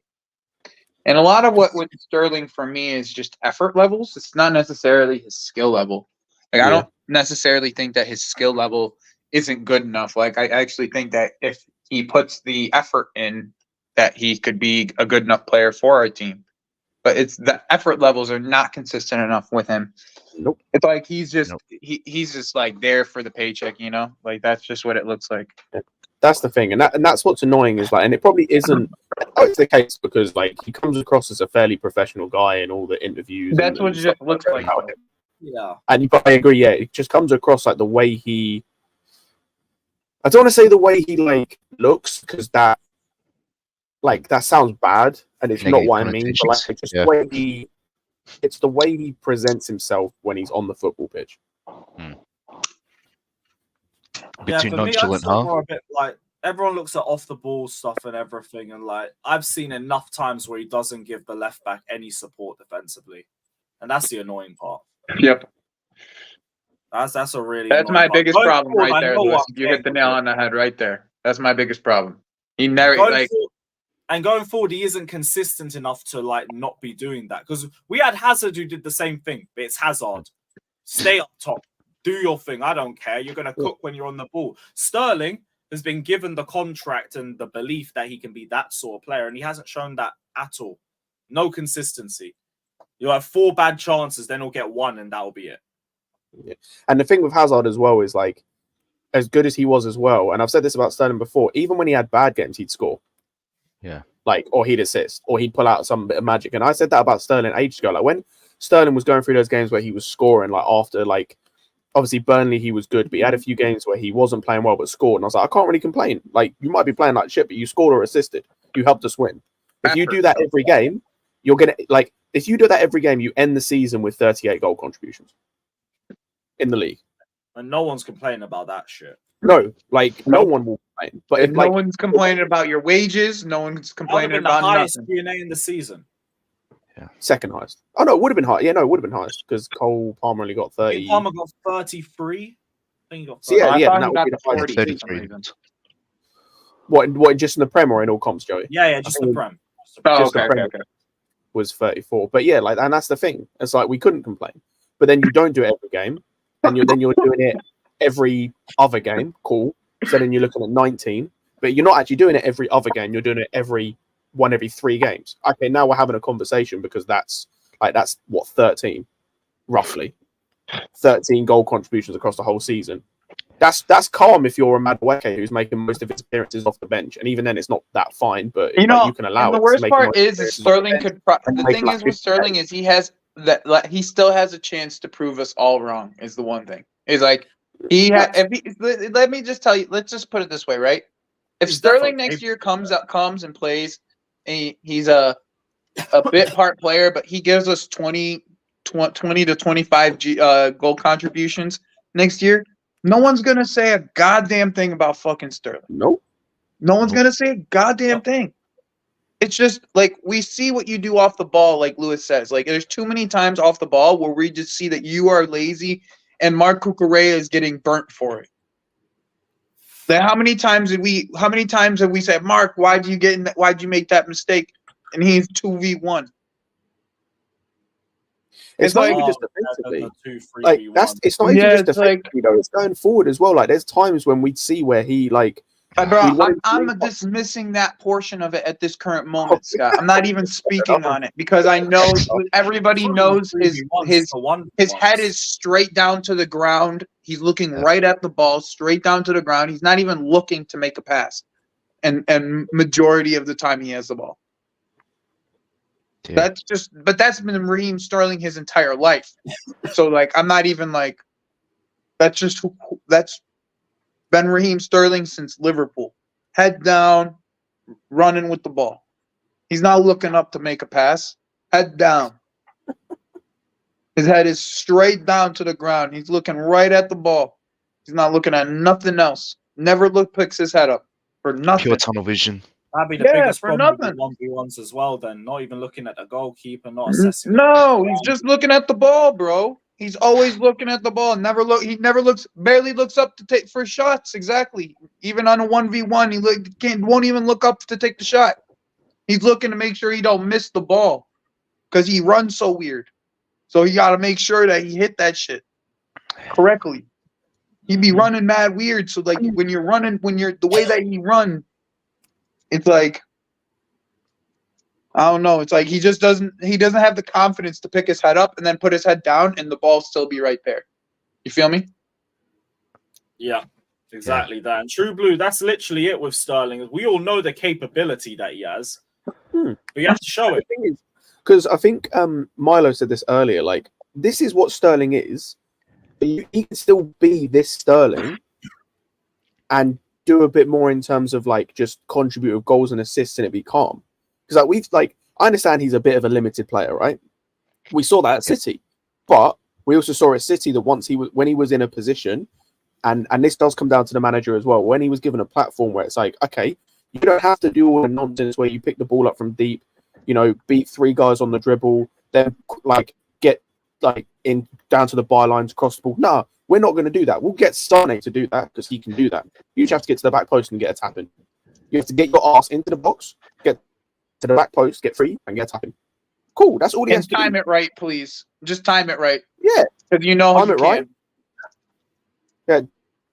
Time it right. Do that. Cool. You can then be shit for like 85 minutes of the game, and I'll get a bit frustrated with you, but then you'll score.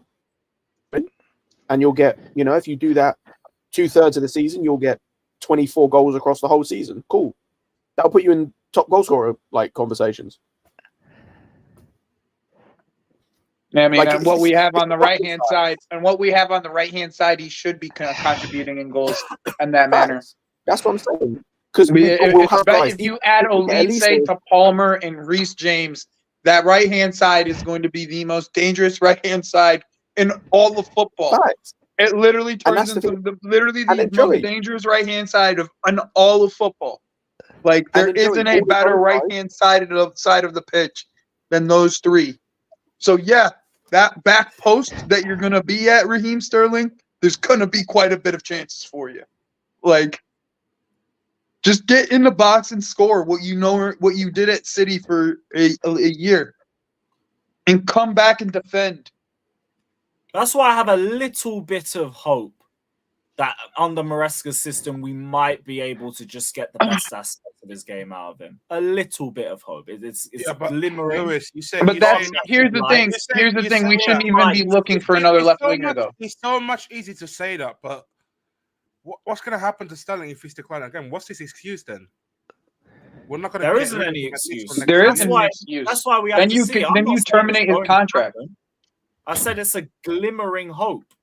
Glimmering hope that under a possession-based system, you might just be able to find him in the right positions to get him effective. Maybe. It might happen. It might not. If it doesn't happen, we're fucked. But he has had shit coaches for the majority of the time he was here. And when Tuchel was here, you could argue he was our best forward at that time. So, maybe. Really has to be seen. I don't know. Like, this season is definitely make or break. I just want to see effort, bro. Yeah, that's it. Yeah. At least with Mudryk, like, and and I know I complain about this with Connor. The only thing he brings is effort. But I know the quality that the qualities that Raheem has if he does bring effort. Like I've seen him go like when he wants to be beat, when he's on his day, there isn't a player in the world that looks like they can stop him sometimes. Like he literally looks like he could beat anybody on the dribble sometimes in certain times. I think I was gonna say we're talking about the guy. I think I mentioned this after we signed him. We're talking about the guy who is third in both goals and assists in terms of that Pep Guardiola has coached in his career. Third on both of those lists. Second highest goal scorer in all of their title-winning seasons. Yeah, so like, regardless of how he plays, and this is the thing, and I do say a lot of the time, like goals and assists aren't everything all the time, but it's like that with some players, you know their limitations, so like that's all I can expect from them sometimes, right? Mm-hmm. Needs to like show that. That's what I'm saying. Like you don't have to be Hazard, just get goals and assists, and that'll be calm because then it leads to us winning games, and that leads to us potentially winning trophies. And then a lot of that, bro. A lot of that's just being in the right place in the right time, and that's what Raheem Sterling's really good at, dude. Like that's just what it comes down to. Like that's what he's good at. He's good at being in the right place in the right time. But what I need from you I still need that effort on the other side of the pitch. That's all I've been saying. At least we've seen it from Madueke. We've seen it from Mudryk. Both of those guys had the same issue, and both of them throughout the season, we saw the effort. So we gave him more of a chance, right? Like we saw the effort of Mudryk coming back. We saw the effort of Madueke coming back and helping their fullbacks, especially on Madueke's side. Like that was a big problem for Madueke. And he literally looked like a different player in the second half of the season because he actually tracked back. Like he did. So that type of effort, when you give that type of effort on the back end, the match-going fans are going to get behind you. That's all it takes. You need that. You just need that type of effort going backwards, giving a good showing on defense. And then whatever you do on offense, I mean, you had this season 18 goal contributions. Like, you bump that up to 4 or 5 more, and you're in business. Just a little bit more consistency. That's all that. It's 4 or 5 more, and then all of a sudden you're kind of consistent, though. You know what I'm saying? It is hard to ask Sterling for consistency, especially with the. I don't think it is. I don't think it is. Why do you think so? Why? I'll say at his age, I expect him to be consistent. That's the thing, and this is the thing with Sterling is at his age, that's the one thing I expect above all else, above like goals and assists, above like anything else. Show up. And above like the ability in terms of like beating guys on the dribble. Like I don't expect you to like be a 10 out of 10 every game and be Hazard, but I expect a level of consistency where you're not dropping below a 7 out of 10 like most games. Not every game, that's not going to happen, but most games. But guys, everybody in the chat's acting like we're thinking Sterling's going to be like this absolute world beater at his age. We just need him to be serviceable for at least a year. We need him to be serviceable for a year. Okay, let me put it to you this way. And then we can potentially sell him. He actually is capable of being sold. My expectation for Sterling right now is outside of the goals and assists, I need you to show a level of ability that is higher than the guy behind you. If there is not a clear delineation outside of goals and assists, if there is not a clear delineation between the level of play that you are producing to the guy behind you, and the guy behind you is a guy from the Ukrainian league who's 23, who's barely played 100 league games, that's a problem to me. Yep. Mm-hmm. At least Mudryk can be coached. You know what I mean? Sterling's at that point where Mudryk's as bad as he is right now, he's got time on his side. Yeah. Yep. And there are some bro, you see flashes is the problem. Yeah, even experience on his side. Yeah. And the thing is with Mudryk, you see flashes where you're like, okay, we can get more of that out of him. We got something. You know what I'm saying? With Sterling, it's like you're 30. Like, we can't get more out of you. Yeah, that's it. Can't get him out of his way. Stuck in his ways. Just do your thing. You know what I'm saying? We can't get more out of you. And I'll be completely honest. My expectations for Sterling are very low. Like, I don't think he's going to. I just don't want us to go in for a left winger in this summer because we're not going to be able to get. He is better on the right. But then that's an issue. Well, if that's the problem, then he needs to go. If that's what it is, then he needs to go. Plain and simple. He just needs to go. Throughout the season, his performances were very good, but they all came on the right hand side. It's just, yeah, you're not playing there. Here's my prediction in the end. My prediction is that Madueke forces himself onto the field on the left hand side. That's my prediction. That's my prediction of this season. Is if we get Olise, Madueke forces himself on the pitch on the left hand side, and fights with Mudryk for the same spot. Actually, wouldn't mind that.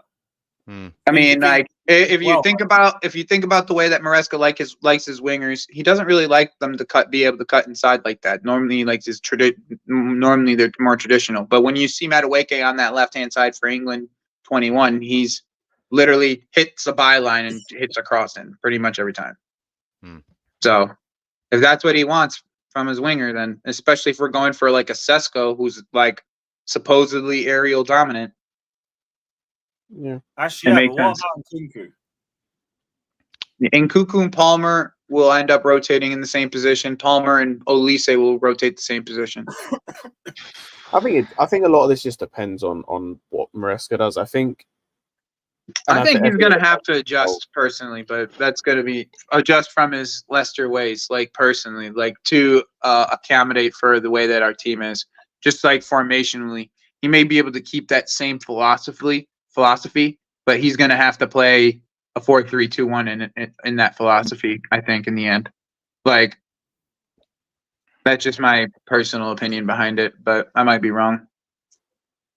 He might do. I think to be fair, it's not too different to what he has been playing. Like it's just slightly different positionally speaking in terms of starting on the pitch. But yeah, I'm not worried. Like I think the philosophy stays the same, but I think the philosophy building up stays the same. I just think in the formation ends up being different. Like I don't think we play a 1-4-1. Like I don't think that ends up being the case because that's what he played at Leicester, and I just don't think that he'll end up doing that personally. Just with the players that we have, I just don't. That's just my personal opinion behind it. But like, I am here to be proven wrong. The formation that makes the most sense for the players that we have is 3 attacking midfielders. But yeah. But just finishing the certain conversation, like don't get it twisted, people. I have no expectation from him next season. Like I don't expect him to be any better than he was this season. Yeah, exactly. Like I think it'll be more of the same. I'm just hoping to be proven wrong. Yep. Exactly. Yeah, I just hope he's better off in a possession-based system. And if he isn't, we're fucked. We're fucked. Fraser, I've seen the United Stand title. Like, what? We're not gonna overstate a title. We're not. It just says Olise deal off with a question mark. Come on, bro. That's the same shit I do with my titles. But big up, bro. Big up to Ian saying, regarding Chelsea, guys, how long do you think it will take for us to challenge for the Premier League and UCL again and bring back the glory days? Honest opinions. If things go to plan, it should be 2 years for the Prem and it should be 3 years for the UCL to compete. I'm being so honest. Like, I don't know. Like before this window, I would have said 2 seasons.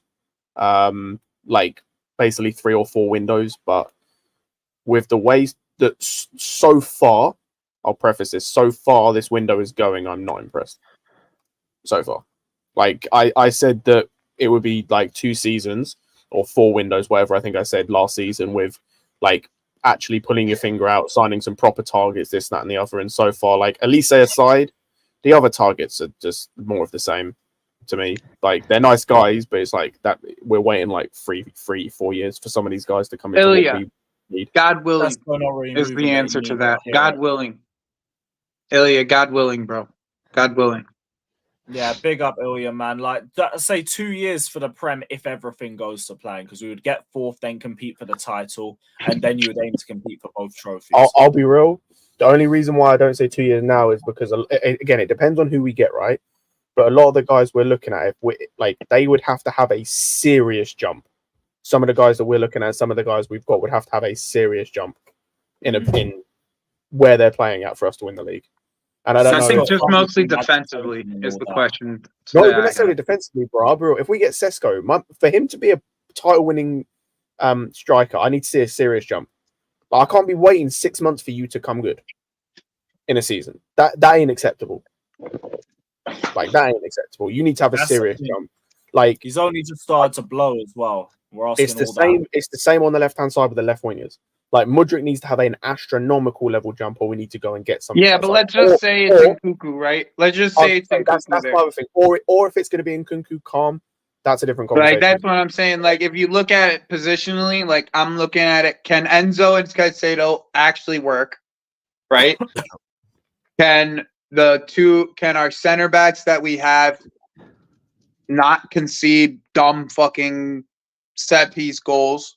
Because if we didn't concede set piece, like a lot of the set piece goals we conceded this year, we'd probably be in fourth. Let's just be real.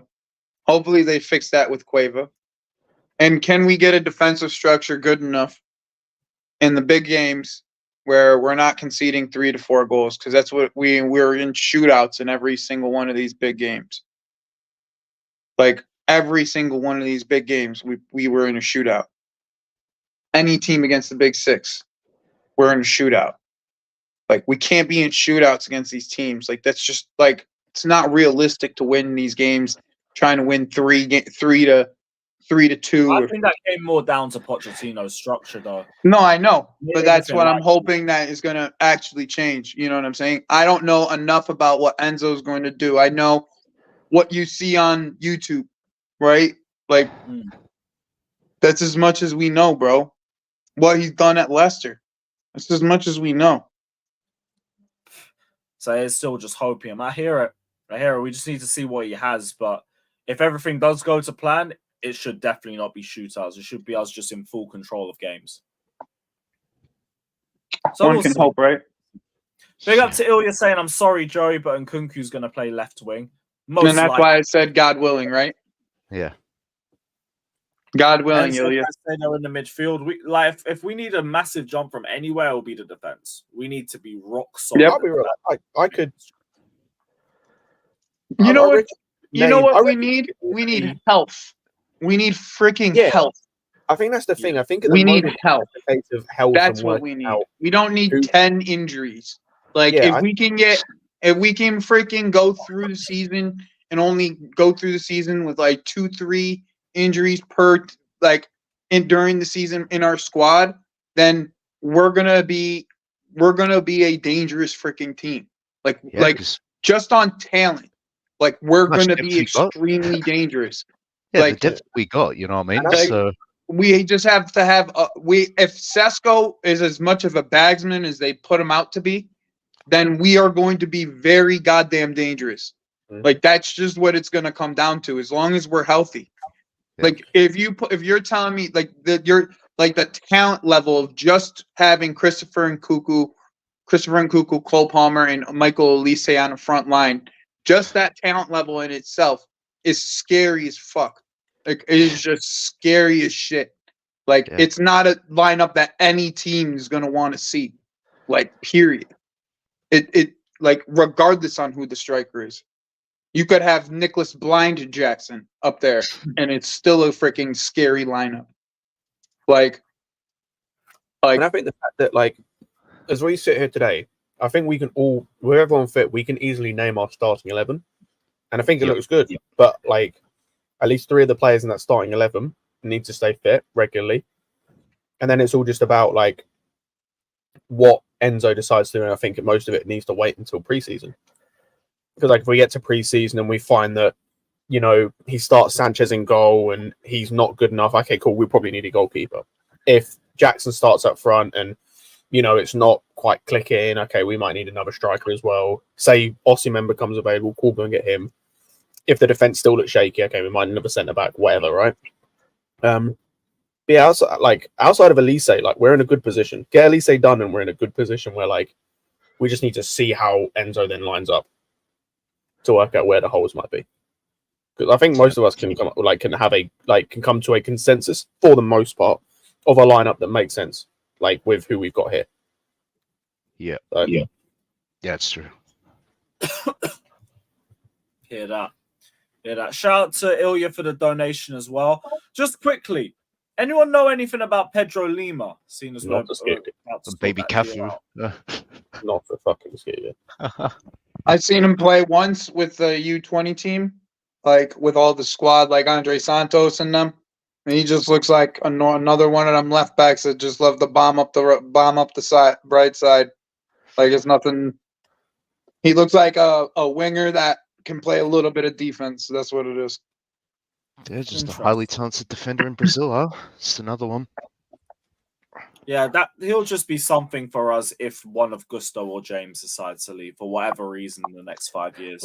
Well, or we flip it. You bring an interesting point because that's meant to be for Strasbourg, right? That deal. I was saying he's done to Strasbourg. Here's the thing. Strasbourg was the idea of him going Chelsea. Yeah, that's pretty much what I was thinking. But he's going on loan to Strasbourg. Now, what I mean by this is like, Strasbourg are buying. No, I read it. He's going buy Chelsea are buying him. He's going on loan to Strasbourg. That's fucking stupid.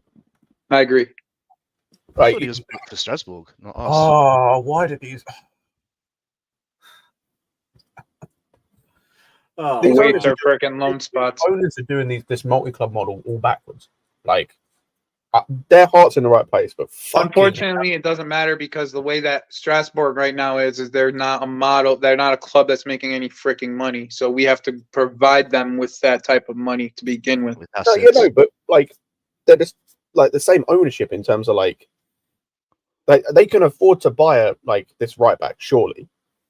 Like, yeah, probably. It's like they can I afford have to no buy. idea what the numbers are. Like, it can't be that much, and if it is, then this whole thing is just that whole thing is just upsetting to me, to be honest. Yeah, like that we're even spending money signing for Strasbourg, not us. And it's a right back, not even a left back. No, but like I'm fine with them doing that for Strasbourg. Like that makes sense. And again, part of the whole thing with the multi-club is you need to build every team to a certain level. Obviously, one team needs to be at the top. But you need to build all the other teams to a certain level. So then they're A, creating revenue for the whole thing, and B, they're getting more guys, like, because the level's raising, hopefully the level in the academy raises, hopefully the level of like all the young players you bring raises, they eventually get to a point where they might be able to come into the team at the top. But we see it at Man City, obviously, you got Savić that's come into them. He obviously he was bought by Troyes, then went on loan to Girona, and he's now going here's the other side of it, right, Scott? Like, here's the other side of it. So the first thing you do with these players, and this is kind of the way that City did it as well, is like all these guys that City sent to Girona or sent to Troyes or any of these other clubs that they had, they bought them first, loaned them out there, and then sold them to City with like a buy with so they can get full profit on them in the end. After like 3 years, you can do that. You know what I'm saying? Because then they're homegrown players. Then you sell them off back to Strasbourg if they're not ready, or you sell them off to wherever, right? If you want to keep them in the system, you keep them in the system at Strasbourg, and then you have like a somewhat of a buyback clause on it, where like with Savić, it ended up being 60 million for the buyback clause on with Girona. You know what I'm saying? That's not what they do, though. They've done that with some players. They don't do that with all their players. Like, and that's but you got to do. That's what I'm saying. It's going to be a mix of both, right? Like, if that's what that is with Pedro Lima is just part of that category with Andre Santos and Angelo, and like if they make it within the next 3 years, then fantastic. If not, you sell them off for pure profit because you got them under 18. Once they hit, if they're in the club for 3 years, for 3 years, they're technically homegrown products, and then you can sell them off as technically homegrown products, which is pure profit on the FFP books. So, I still think it's like weird in a sense of, like, because obviously we only get a certain amount of loans to Strasbourg. Like, I don't like the fact if he is, because from what people are saying, it sounds like it is a case of Strasbourg are buying him. Yeah. Like, I hope that's the case. I hope that's the case as well, because then that makes more sense, because then it's like, okay, that's fine. Because then it like if he's that good, he can move to Chelsea in a couple of years anyway. and then it's like, I'm sorry, I'm not reading the chat, guys. I didn't realize people were yelling at me in the chat. You're right, you can pay yourselves. People are screaming at me in the chat. I had no idea. I totally apologize, chat. Yeah, but like that makes sense because obviously we only get a certain amount of loans to Strasbourg. I don't particularly want to use one for this like guy. 3. Yeah. So I'd prefer, like, obviously we're going to use one next season anyway. Don't make me come in there and mute you, bro. I'm a brown envelope for what? I'm working from home for a totally different company. Like, what am I brown enveloping? Anytime we don't spawn to a question, Luke, Joe, that's how it is, huh? I don't even, I wonder if people understand what the word brown envelope is. Like, I would love to get paid. Pay me, Blue Co. Yeah, send me the bread. I'd love to. Yeah. Send me the bread, bro. Send me the money. Like, I'd love to. I'll be the mouth of it if you'd like me to. Fine, sure. Like, I'll give me a paycheck though. I'm not doing it for free. I mean, my fucking channel that has 100 fucking followers. I did get this. 100 followers. My channel that has 100 followers. I'm the brown envelope. The thing to be actually. By the way, if you could follow to my channel, I'm going to be starting to do more streams. So make sure everybody in the chat follows my channel. You have my link channel. Link is in the description, but I'm going to find it and. Also, depending on what, I appreciate you, my boy. I appreciate you. Come on. The more I think about just going back to the Pedro Lima thing, the more I think about it, I think it would have to be them buying him anyway because we've already got 2 guys out on loan to them for next season. I assume the 2 guys that are out on loan at the moment are going to stay out on loan, and I assume they're going to want to try and maybe do what they were going to do last season with Leslie because I don't think he's going to have any minutes next season. And I'll be completely honest, if everyone's fit, I don't want him to. That's not anything against him. I just want to give Lavia and them those guys more minutes. But you signed to Strasbourg, do you? I just want to see what's going to happen, bro. Like preseason is going to be very, very crucial for this team. And this team has to come up, like, especially Maresca. Maresca needs a fast start. Like, he needs a fast start. And he's not having Enzo Caicedo or Gallagher for preseason, so there'll be a lot of opportunities going on. Like Lavia needs to be fit by preseason. He's already fit, from my understanding. I saw him on the pitch. Ain't fuck for that. Stay fit. I saw him on the pitch, and then we have a fit in Cuckoo. We'll have a fit Reese, even though we're not going to see him for the first couple games. Like. Oh, that fucking right back position is going to be a problem if we send Gusto to the Olympics for a couple games, huh? Yeah, Gusto. What's his name? Lavia put an Insta post yesterday on the pitch. That's the one I thought too. Be back. At least he's on the pitch. That's what matters. Yeah, thanks. At this time, he has to be on the pitch. If he's not on the pitch at this point in his recovery, that's a big problem. It's a freaking really big problem. Wesley should be back as well. Wesley Fofana. Wesley's a bit different though. Like I expect Wesley give him all the time he needs, bro. Yeah, like 20 minutes here or there in games. Like, don't push this guy's legs to like play any more than freaking 25-30 minutes for the first 3-4 months of the season. Let me check if we cannot rely on Wesley Fofana until at maybe January if he stays healthy. Until at least if he stays healthy till January, then we can start relying on Wesley Fofana. That's like, I'm not about to give this kid any starts, nothing like that. Like I'm making sure that he can last 20 minutes to start, 30 minutes, a half. Like ease his ass into the season. Don't give him. I was on the good though. I'm happy, bro. I want all these guys to play. I want all these guys to play football. You know what I'm saying? I want all these guys to play. You guys in the camp that this is like his last chance to prove that he's like a 100%. Yeah.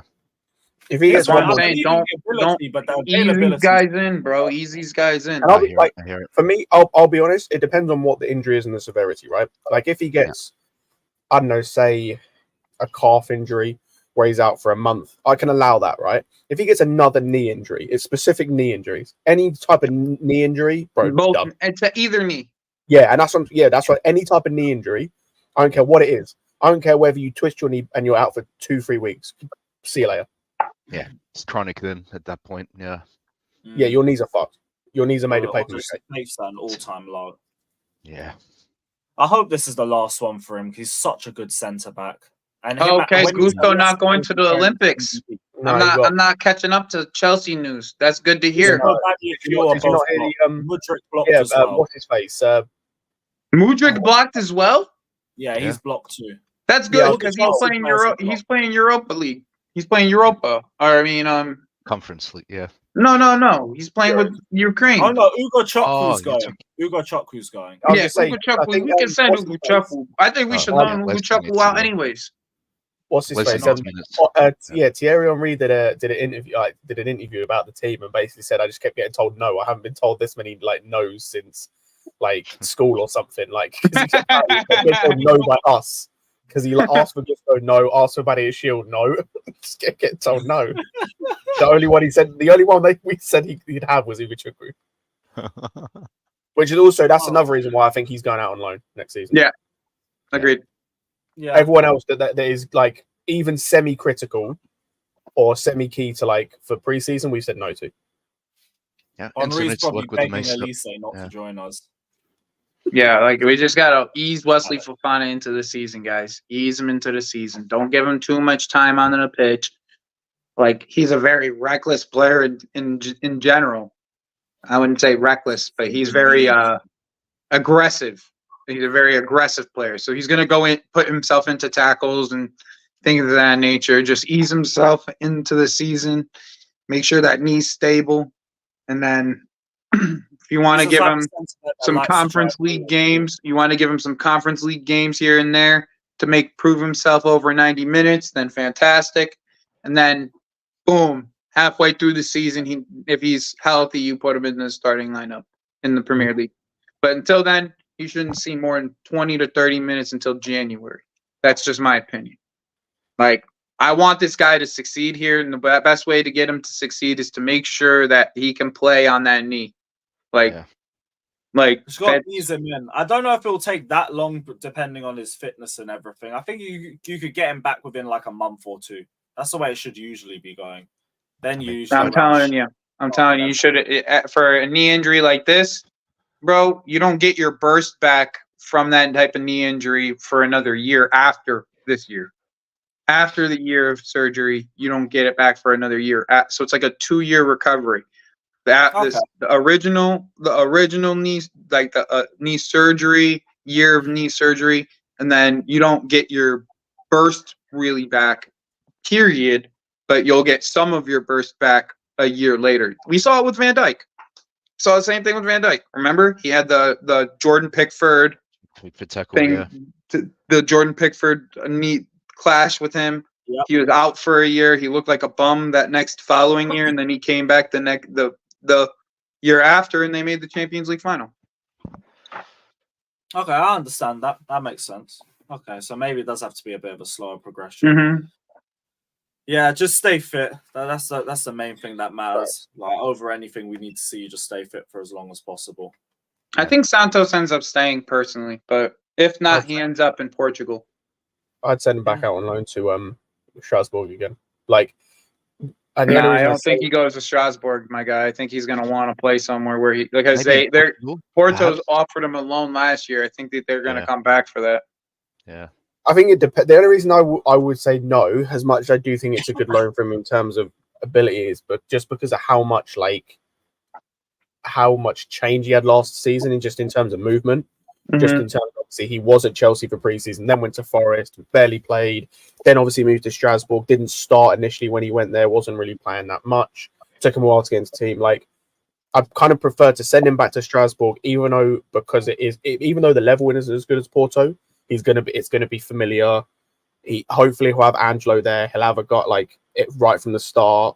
He'll probably start straight away. It'll be just a bit more familiarity. I mean, if he goes there again, I would love it. Don't get me wrong. It's just because I'd love to see Angelo Lima. I mean, that's literally a third of the U20 team that Andre Santos led to a World Cup. That's a third of you're talking about 3 of the players that started for that team. And that he was the captain for in that one Strasbourg team. I'd love to see it. Personally. And they're all on the same side of the pitch. One's right-sided midfield, one's right winger, one's right back. They're all on the same side of the pitch. You know. Pretty much. So like it would be great to see. I'd love to see it. Like it'd be awesome to see. Send them all back over there. Lima, Angelo, freaking and Andre Santos. I'm watching Strasbourg every week, bro. Like that's gonna be fucking saucy. Yeah, like I watch Strasbourg every week if that's the case. Like 2 or 3, I think it is. I watched a good amount. I watched probably about half of Strasbourg's games this year. But they don't have a freaking TV right deal. BNTV was the TV right deal for League One, and ever since Mbappe left, they don't have anybody who's willing to give them a TV right deal at this current moment. Yeah, I heard that they're still looking for new sponsors. It might be a big problem for League One teams. Like there might have to be like a big clear out of some of these teams that have big wage bills, like Lays, Rennes, like these teams that are like mid-table to Europa League teams. They probably gonna have to like pull out on some of the money, pull out on some of the players that they have. Pause. No, that could have a long-term effect on Ligue 1. Mm-hmm. The quality in that league is just going to deteriorate so fast. That's mental. Or just wait, for what country are they struggling to secure deals for? It's France from right now, from my understanding. What, for the States, yeah? Country. Oh, the States. France. I wonder, I do have this feeling that ESPN's probably going to end up saving them because ESPN's like hoarding ESPN Disney because it's technically Disney. Yeah. Is going to end up, is going to just hoard these leagues. Like they already got, and they just got a new deal with NBA. Like, they're gonna just hoard as many leagues as they can, even if it's even if there's too many players. Like they could wait it out because if they wait it out, they have Spain and Germany already, and Netherlands. They have Spain, Germany, Netherlands, and the championship. They have the FA Cup. They have the Carabao Cup. They have all the cups in Germany and Spain. They just add France to this shit. Just depending on when they do it, they could get less money for it. Exactly. They'll get a good deal on it, right? And then, they'll wait for it to rebuild. They don't even care if they lose money on it because they have all these other leagues, you know what I'm saying? Mm-hmm. Just part of their budgeting when it comes to like the entire league. And the FA Cup and the Carabao Cup crushes for them. It does. It crushes for them. Like, especially like the final 5-6 games. It crushes for them. I said HBO Max, Fox Sports. Yeah, someone will pick that up on the cheap. Yeah. Pick that up on the cheap. Yeah, like I said, Disney is. I'm telling you, it's going to be Disney ESPN. I'm telling you, makes the most sense for that product. Like, I don't think Paramount. Eventually, I think all of them are going to be on Disney ESPN for the US. Outside of the Premier League, like I think all of them outside of the Premier League will eventually be on Disney ESPN. I have to get that on my VPN then. Real quick. And you can go back and watch like old games too. Replays and whatnot, yeah. Mm-hmm. Yeah. One thing I didn't bring up throughout the stream was that Al Ahly are looking to pay Osimhen's entire release clause. Yeah, but you know what? He's gonna have to want to go there. That's the thing. Anyone think there could be a potential in that? Because that would accelerate Lukaku to Napoli very quickly. I mean, I could see that happening. I don't see it happening. Little 2-year deal. I just don't see it happening. Like, depends on what they. I could understand see it happening, like from a financial perspective, and like I could see him wanting to go just from a financial perspective, but I could also see him turning it down from a competitive perspective. It also depends on who else they get rid of. Well, I don't. They'd have to get rid of Firmino. They probably would. I don't know who else they'd have to get rid of because I think they've got 8 players, international players. Bro, they'll just loan out one of like what they do, bro, is they'll just loan out one of them to one of the other teams, and then they just buy it. It's not even a big deal. They just like they have all these little small teams, and they'll loan one of them out to one of the small teams in Saudi Arabia. Like that part of it's no big deal. Because you got to think about the way that Saudi Arabia work. It's not necessarily like each team has their own transfer budget. Like Michael Emanuelo just goes and buys players for the entire Saudi league, and then they distribute them. Like he's the sporting director for every single team. Yeah, he's just for the league. Michael Emanuelo is like the sporting director for the league. Yeah, there are Michael Emanuelo, the Michael Emanuelo that got De Bruyne, Hazard, like that Michael Emanuelo. They're still targeting De Bruyne for this season as well as Salah. And he knows, and that's why De Bruyne knows how much he would get paid in Saudi, because Michael Emanuelo has already a previous relationship with him and would have and probably told him what his wages would be. Yeah, facts. So yeah, I just think Napoli's in a tricky situation though, because Conte will definitely want his man, which is probably Lukaku. But if he doesn't, they don't stump up the money. He's not getting him, so. Yeah, I don't know what's gonna happen, bro. That looks like either a really toxic scenario, or ADL is gonna have to freaking fold his cards and say, "Hey, give me 80 to 90 million for Lukaku," and somebody will give him the money for it. In a wage structure, not in a release clause. He's got no choice. When does his contract expire? I could see him staying. Like the problem, like I could see him staying. The problem with that, Scott, is that they don't actually have the money to buy the wing backs that they need and the midfielder that they need. Like, it's not necessarily the fact of the striker situation. They're taking that striker money and reinvesting it in multiple different areas to make it an Antonio Conte team. Like, but they don't have any other options to sell other than Maradona, and he just signed a new contract with a release clause on it for next year. So like it literally have no options. Like it's literally like if Victor Osimhen says no to Saudi Arabia, ADL is going to be forced to make a decision. Otherwise, he's going to have an unhappy Antonio Conte because he can't create the team that he wants with what he has currently. Like you have an unhappy Antonio Conte, you might as well just pay him his money now. You might as well just give him his money now. He signed a contract, pay him his exit clause. You might as well pay the exit clause right now, because that's what's going to end up happening. Like straight up, I've been predicting this. I've been waiting for this all to unfold, and it's unfolding exactly what I expected to unfold.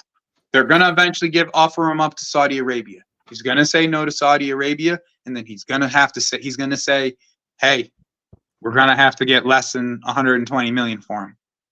I think they can make a Conte team with what they've got already. It depends on whether they want to get anyone else. Like they've got the players to make a Conte team, like already. Disagree, because both of the fullbacks they have are actual fullbacks and not wingbacks. They can play wingbacks. Like you can't. I mean, you could play Di Lorenzo at wingback, but you're probably better off playing Di Lorenzo in that right-sided center back position. I disagree. I think he's shown the season they won the league, he was incredibly effective in the final third. Like he can be a wing back. He's fine. From my understanding, Di Lorenzo also wants to move. If Di Lorenzo wants to move, then they can get good money from him. They can replace him. Like yeah, they can replace him, but they still have the other side of the pitch that they have to deal with. They needed wing backs on both sides. It's not just one. And they're losing their midfielder. They're losing one of their midfielders on a free. Yeah, Zelinski's going on a free, but then they've got again, this all depends on what Conte does, because we've seen he shifts in terms of obviously with us he played a 3-4-2-1, but with Inter he played with two strikers and a 10. Mm-hmm. So it depends on what he's going to do. If he plays what he did with us, then they've got the players outside of maybe a left wing back, which is really not that hard to get in Serie A. They've got the players to make that team. I disagree. I think within Gisa they have one of the two midfielders they need, and they're going to need another midfielder. I don't think Labaka is a Antonio Conte type player. Oh yeah, that's the whole point. I think he's more he's definitely a Antonio Conte type player. I don't know. Me and Steve were kind of shooting the shit on this whole Napoli situation, and we were saying he needs 4 players to get this right.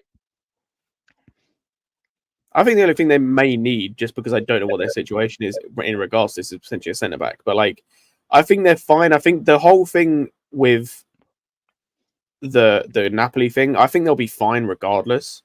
Mm-hmm. My only thing is with and this is why I could see him staying. The only thing that I think it might be a problem then is when his contract runs out, which I think I could be wrong. I thought his contract runs out the end of the coming season, which is why he needed to move, because he wasn't going to sign a new contract. I think he has 2 years on it left. Cool. That might be the only thing then. That means he has to. I don't know, bro. I don't know. I don't think Antonio Conte comes in and says, "Oh, this team's just fine." You know what I'm saying? I don't think he comes into that situation and goes, "This team's just fine." Like, they finished 10th. They're just fine. Yeah, no, but we're talking about a team. Like, we're talking about a team that 2 years ago. They just finished 10th. This team's just fine the way it is. Antonio Conte never goes anywhere and says, "I don't need my own players." Like, that just doesn't happen.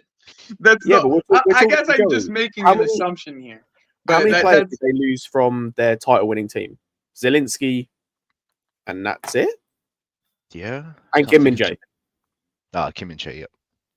Yeah, like nothing 2 players. Else. That's what I'm saying. They haven't lost like anyone outside of those 2 players.